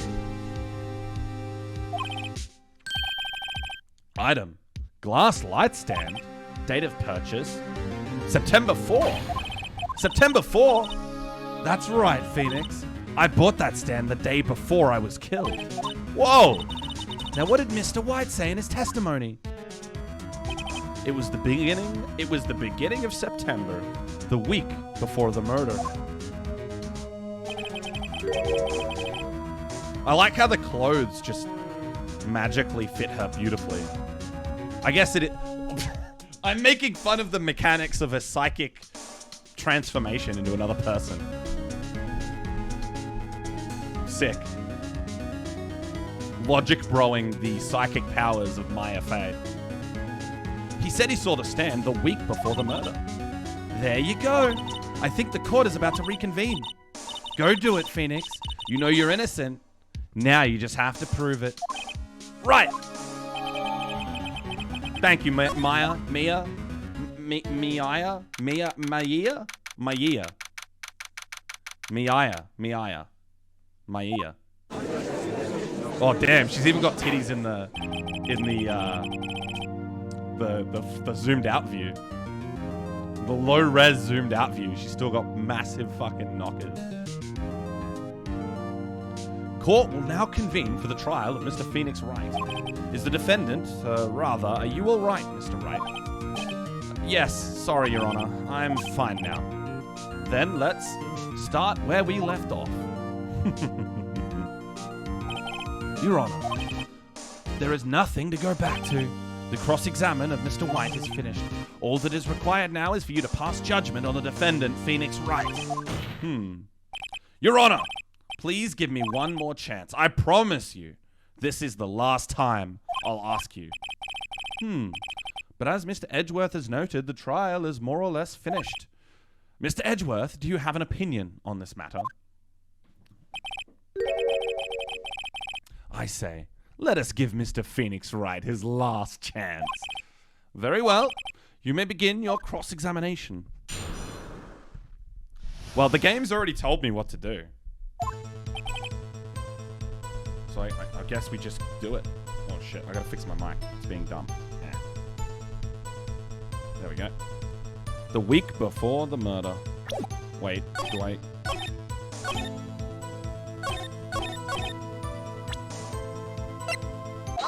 Objection! Look closely at this. See the word Maya written in blood? Blah! You're grasping. I think not. Look at the other side of the receipt. The other side? Your Honor, would you tell the court what is written on the other side of that receipt? Well, a glass light stand. And the date of purchase. Why, that's the day before the murder.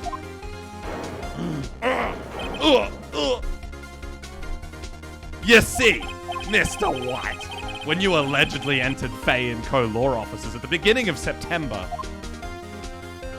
the stand could not have been there.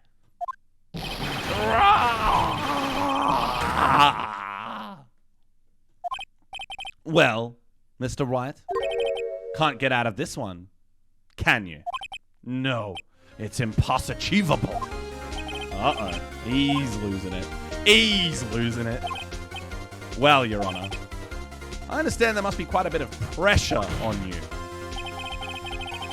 But I think you'll agree you can't judge me guilty under these circumstances. Very well. Then, that is all for the trial. Objection! My neighbor's wondering if someone's dying. I do worry about that, actually. Like, these noises I'm making, are they normal noises? Not so fast, Pheonix, Wright. What? No way he can worm his way out of this one. Oh, wait. I forgot. It's Edgeworth. The bow, dude. I wish I could bow as nice as that.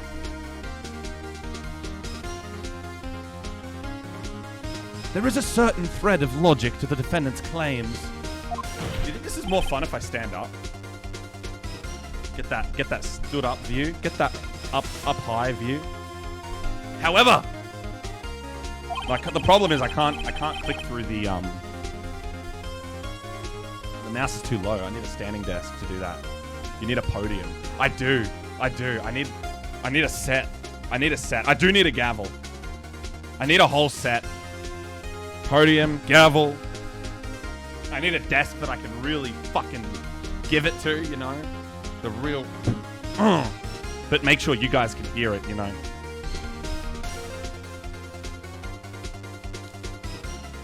There is no concrete proof that Pheonix Wright is innocent. Ergo, I would like to request one more day before Pheonix Wright is granted his freedom. I need time to make one more inquiry into this matter. Another inquiry? This isn't going to be another one of those updated autopsy reports. This guy just makes up evidence as he pleases. This is bad. Hello, Ducky. Hell yeah, Pheonix Wright. We're having a good time. Mr. White's guilt is obvious. There is no need to prolong this trial any further. Well, Mr. Edgeworth? If anyone is going to call Mr. White to trial, it would be me, the prosecution. I need a day to ascertain whether these new claims have any basis in factual evidence. I see. Objection denied. What? The completion of the trial of Mr. Pheonix Wright will be postponed until tomorrow. No! There's no telling what will happen if I can't end this now. Edgeworth is sure to come up with, or just make up, something. And after Mia showed up to help me and all. Bling it up, baby. Mr. Your Honor, may I go home? Of course. Thank you for your time. Gah. The witness will stay. Mia. Pheonix, read this note out loud. Mia, what's this? Memo received from Mia. Your Honor, if I may. You're quite persistent today, Mr. Wright. You bet I am. My life is riding on this one. I have something I would like to read to the court. Take that! Uh-oh. Is this where I just make White lose his mind? The memo Mia had given me was a list of names. Many of them sounded strangely familiar. People in finance, famous celebrities. That's when it happened. Stop! Desist! Halt! Please stop! Make him stop! How How did you get that list? Mr. White, admit your guilt. Right here, right now.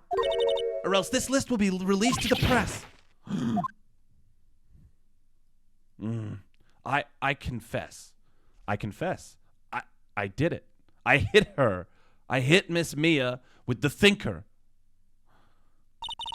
Case closed, Your Honor.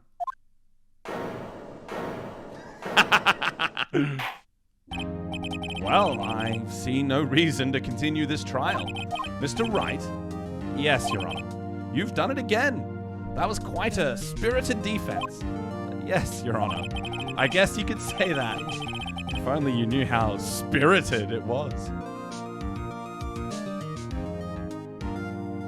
If these trials had a jury, dude, I mean, well, sometimes the crowd gets involved, right? Which is pretty funny. Like in this trial, there was that moment where like, Edgeworth wanted to like, if close out the trial, like it was over. Or he wanted Mr. White not to answer a question, and the crowd got super mad. And the judge had to overrule him because the crowd was rioting in the background. So, without having individual characters, it would be interesting to have a jury, I will admit. Maybe that's a thing I don't know if the other Pheonix Wright games change up the formula at all, but there'd be too many characters. I would get so... Like, it's hard enough with this many characters to do the voices. I don't think I could do what I'm doing now if there was a jury. Well, this court finds the defense, rather the defendant, Mr. Pheonix Wright, not guilty.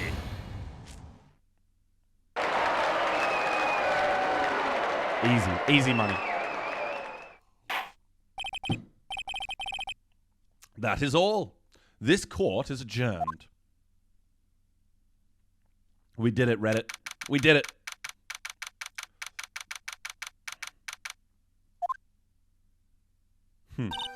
Well, I never thought I'd be saying this again, but congratulations. You're lucky I was born a Fae. I'm lucky I had both you and Maya on my side. I'm glad you made it. Thank you, Pheonix. You risked a lot to help me and Maya. I won't forget it as long as I live. As long as you live? My time here is running out. Huh? Maya's powers are still weak. I can't stay here that long. What? No! There's still so much to say. Don't worry. I'm sure we'll meet again. Chief! I'm not the chief anymore. Pheonix, can you come to the office tonight, say 9 o'clock?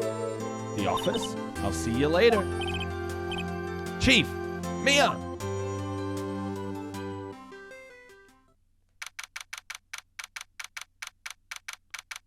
September 9th, 9:02 p.m. I'm not going to read that. It's too much effort. Being here, it's hard not to think about that night. You came, Mia. I was kind of worried you might not. Huh? Of course I can. Well then, I'm pretty hungry. How about a burger? Mia? You should see your face. Mia, what are you talking about? It's me, Maya. Maya? What? Did I look like my sister? Look like you were her. I might be able to use that. Oh, Pheonix, go to the store and buy me lunch, would you? Maya, why are you here? Because of this. See? Mia wrote me a letter. Take care of Pheonix for me. Take care of... She means the office. This office. Someone has to help with the new Wright & Co. lore offices, right? And who better but me, Maya Faye, reporting for duty.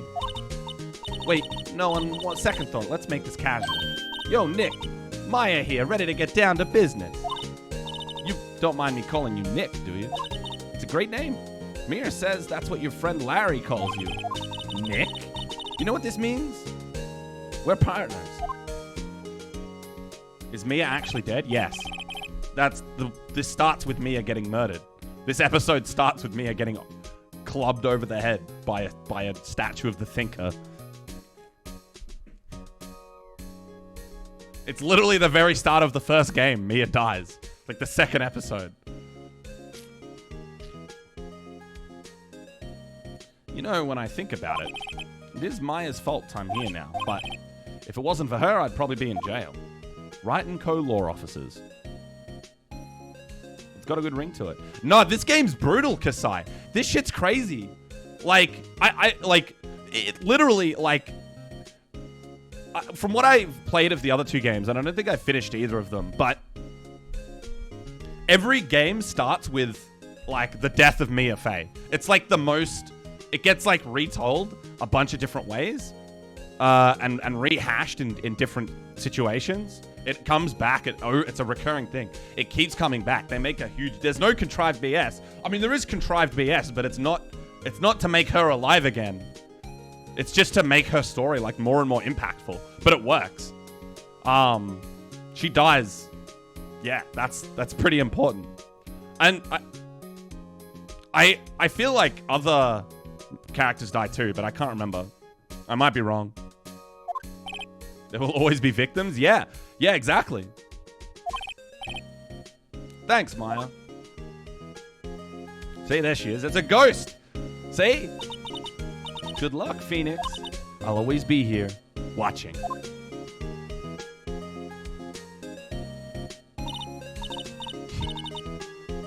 I thought she and Pheonix would hook up. Damn. She's like his mum, dude. She's like his mum. I mean, she's not actually his mum, but she acts like it. Thought this was a friendly children's card game? Hell no. This shit's violent sometimes. This game starts with a person sitting, like, lying in a pool of blood. This game's very aggressive. Okay, when I said she's his mom, that's like, that's I don't know. She acts like his mom. It's an expression. It's not really. She's not really. I mean, they are both of, you know, there's nothing stopping them hooking up if that was the way the game wanted to go. But that's not the way the game wanted to go. Because she has to die for the story to exist. Burgers, dummy, burgers. There's a great burger joint just down the street. Come on, time's a wasting. Okay, wait up. I mean, obviously it's not the way it has to be, but the way, you know, they made it, like, it's pretty emotional. You do the first mission, you do the mission, and Mia is all, like, telling you how to, like, not be a fucking idiot. And then she's just dead. The second mission starts with her getting clubbed over the head.